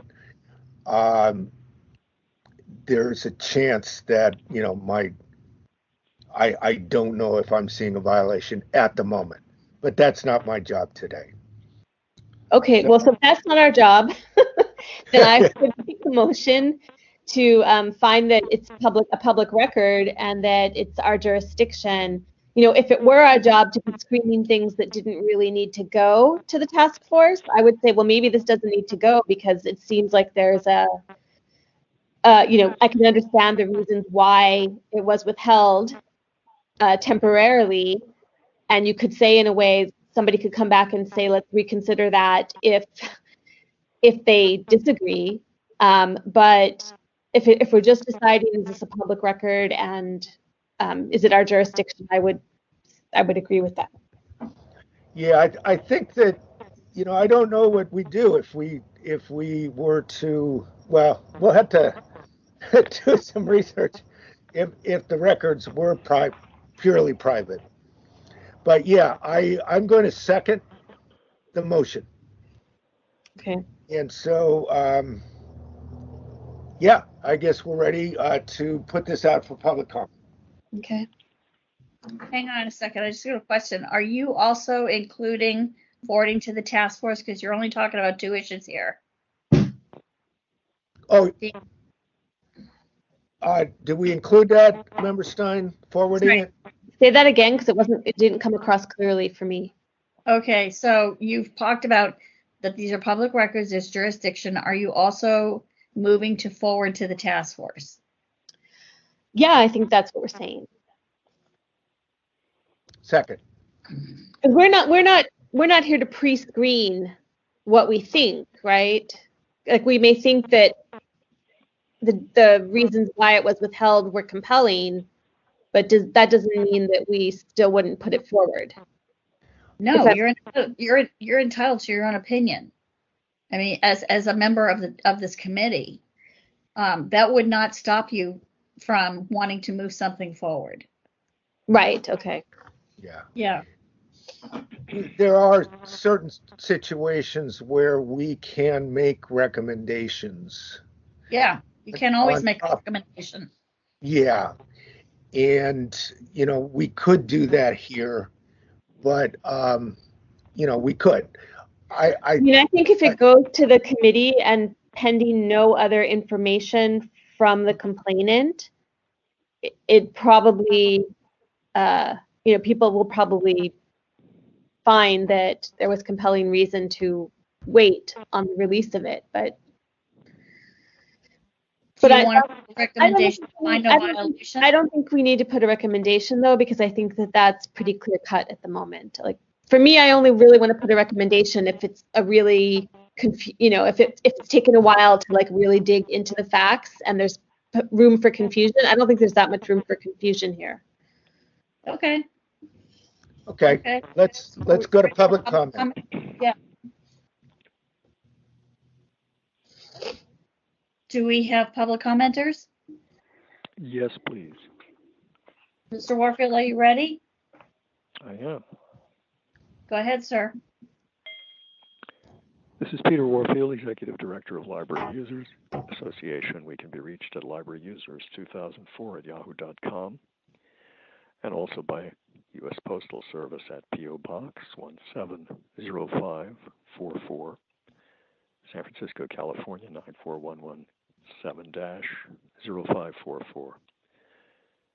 We're not a party to this and not particularly familiar other than from the discussion with respect to what's happening here, but I think it might be useful to point out some things.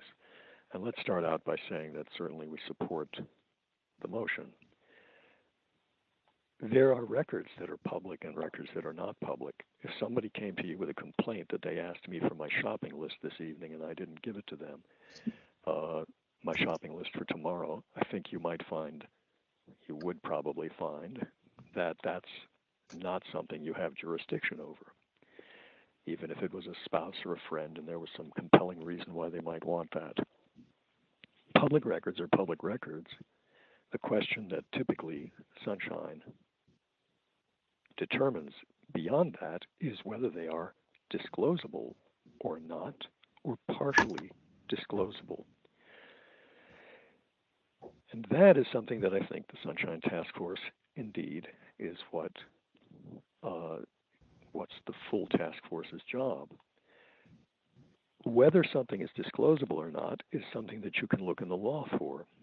For something to be not disclosable or redactable, there has to be a specific citation to specific chapter and verse of law. The procedures of a department or the preference of a department or the discretion, if you like, of a department that they view as discretion is not your guiding light. The law is. And certainly the law, and I'm not a lawyer, I'm not giving legal advice, but certainly my understanding is there are things that are redactable and withholdable. The state law is full of long lists of specific things that are not redactable. That are not disclosable. And one of them is an ongoing police investigation. From what I heard, I didn't hear any citations of those laws, and the idea that some record is not complete, that, for example, a medical examiner's report is not yet finished, that alone, to my mind, does not sound, does not look, and it wasn't claimed to be something that the law allows to be a cause for redaction of the whole thing or withholding of the whole thing. Your time is up, sir. Support your motion. Thank you. Thank you. Any other public commenters? There being none, let's go ahead with a vote. Member Stein? Aye. Member Stein, aye. Member Schmidt? Aye.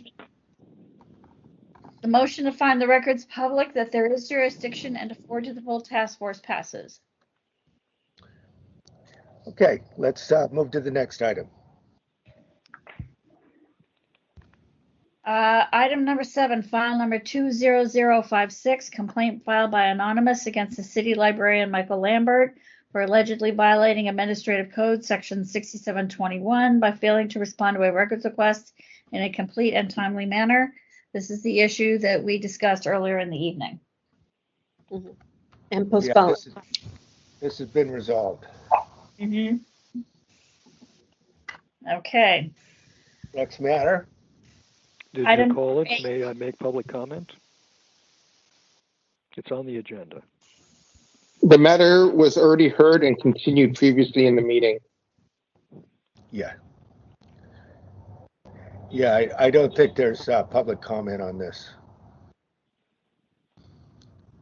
We ready? Victor, Cheryl, do you think otherwise? No. I think we moved it. Yeah. Okay. Yeah. Next item, please. Item number 8, announcements, comments, questions, and future agenda items by members of the complaint committee.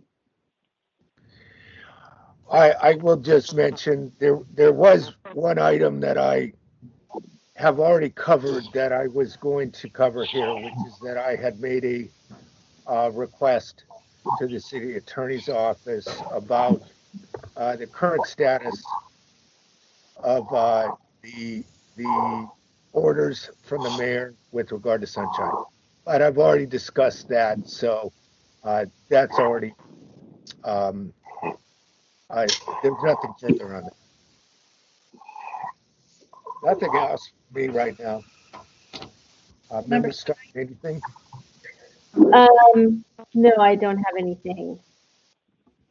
I mean, I am curious because I know sort of the rest of the Bay Area is going to be going back to work quite soon, full time, and so I'm kind of am curious when the government is planning to fully reopen and how quickly these orders are going to be rescinded, or if we should consider taking some actions as a task force to just recommend that these orders be rescinded. But I think it's still, we're a little bit, maybe a couple weeks away from that. Or from beginning to think about things like that. I think I'm probably myself on the same page as you in that, yeah, a couple weeks maybe, and we need to be watching whether these orders continue because they're based on the concept of a state of emergency, and whether I'm not sure how long you can let a state of emergency continue, or a declared state of emergency to continue, especially where it is the basis for, you know, um, putting on hold the types of laws that we're, you know, we're watching over. Right. So yeah, and I think that we, you know, we may want to definitely have that be a matter of discussion, not just in this committee, but also at the task force level. Probably, you know, at the next meeting, because that's a couple weeks down the road. So Right. I'd support your idea of making that a topic of discussion. Okay. Okay. Well, I don't think there's anything further. So I think we can go ahead and open up for final, or I'm sorry, for public comment. Hang on a second.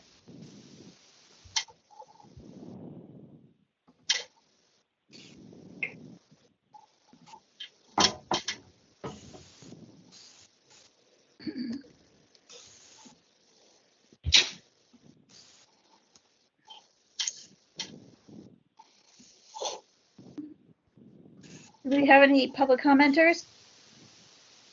Yes, please. Go ahead, Mr. Warfield. When do I start? When do I start? Yeah, I'll start the thing again. I said you could go. Thank you. This is Peter Warfield, Executive Director. I'm hearing a double sound and echo. This is Peter Warfield, Executive Director of Library Users Association. We can be reached at libraryusers2004@yahoo.com. I'm hearing a lot of noise. What's happening?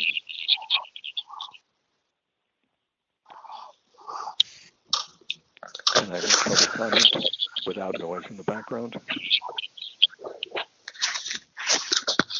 Is anybody listening? Hello? We can hear you. I don't We know can hear where you. it's coming from. Are you hearing the noise that I was just hearing? Yes, Yeah. but I don't know where from. Okay, can you stop the timer and give me the time back, please? Okay.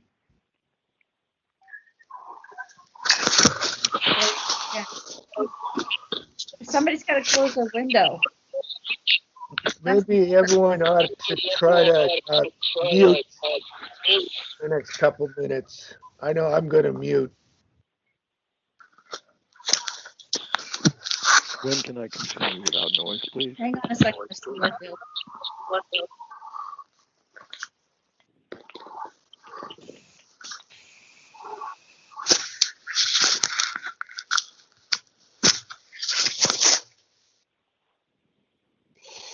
Okay, so everything's quiet now. Mr. Warfield? How much time do I have left? No, I restarted the clock. Okay. Shall I? Ready? Yes. Go ahead, sir. Thank you. This is Peter Warfield, Executive Director of Library Users Association, Library Users 2004 at yahoo.com. There we go again. Victor, is there any way you can mute that noise?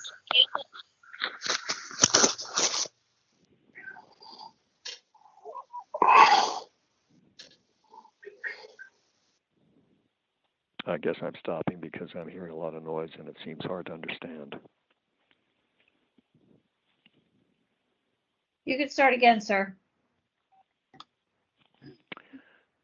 Okay. This is Peter Warfield, Executive Director, Library Users Association, Library Users 2004 at yahoo.com, and also P.O. Box 170544, San Francisco, California 94117-0544. There are a number of issues that I think are happening. One of the concerns I have is the whole question of folks canceling or requesting continuances. I think that extends the backlog, and I think in some of the cases it's quite clear that there have been administrative problems such as too little or even no, in the case of Mr. Chafee, no time for people to put material into the agenda packet. That is a very serious injustice for the complainant, who may have been waiting in some cases, in, for example, my case, 10 months for a hearing. And then I was notified with 2 days to go before the deadline for submitting material. So that's when I requested a continuance. I think that this needs to be looked into. Mr. Young earlier said something that I found quite shocking with respect to number 7 on your agenda, and that is that there may be or was no time to mail the notice. Well, excuse me, but the Sunshine Task Force has been in operation long before email was common, and at a time when everything pretty much was done by United States Postal Service. And there's a very simple solution for you to not turn people without access into second-class citizens with no rights. And that is for you to schedule things in such a way that you can give plenty of notice to people, even if they have Postal Service only. That's the solution, is you plan ahead. Now, my notice for the next hearing came just now, and so that gave 2 weeks, which I think is reasonable, and even would be so perhaps with mail. I also think you desperately need to survey the public in some fashion to find out how the Sunshine Ordinance and the task force are working for them, to find out how things could be improved and where there are weak spots and strong spots. I also think that you, as I said earlier, I think you desperately need to understand what's happening with the emergency situation and what you can do to understand it and help people understand it better as well, including attending as a phone caller in to several meetings to see how difficult or how easy it might be, in your view, to Mr. Warfield, the time is up. Please conclude, sir.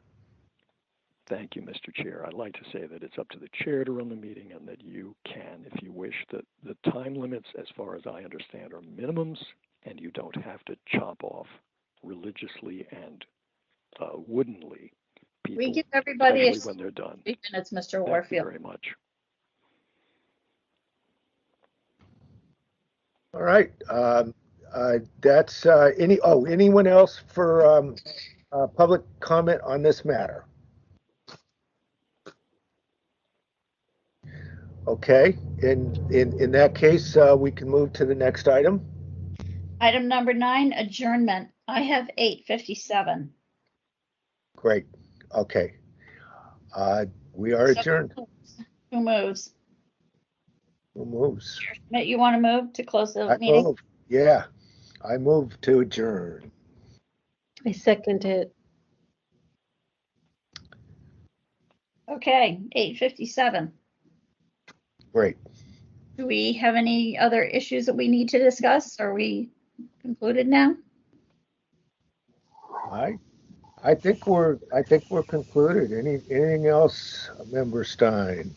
No. Okay, then I will see you guys at the next task force meeting. Have a good evening. All right. Thanks. Good night, everyone.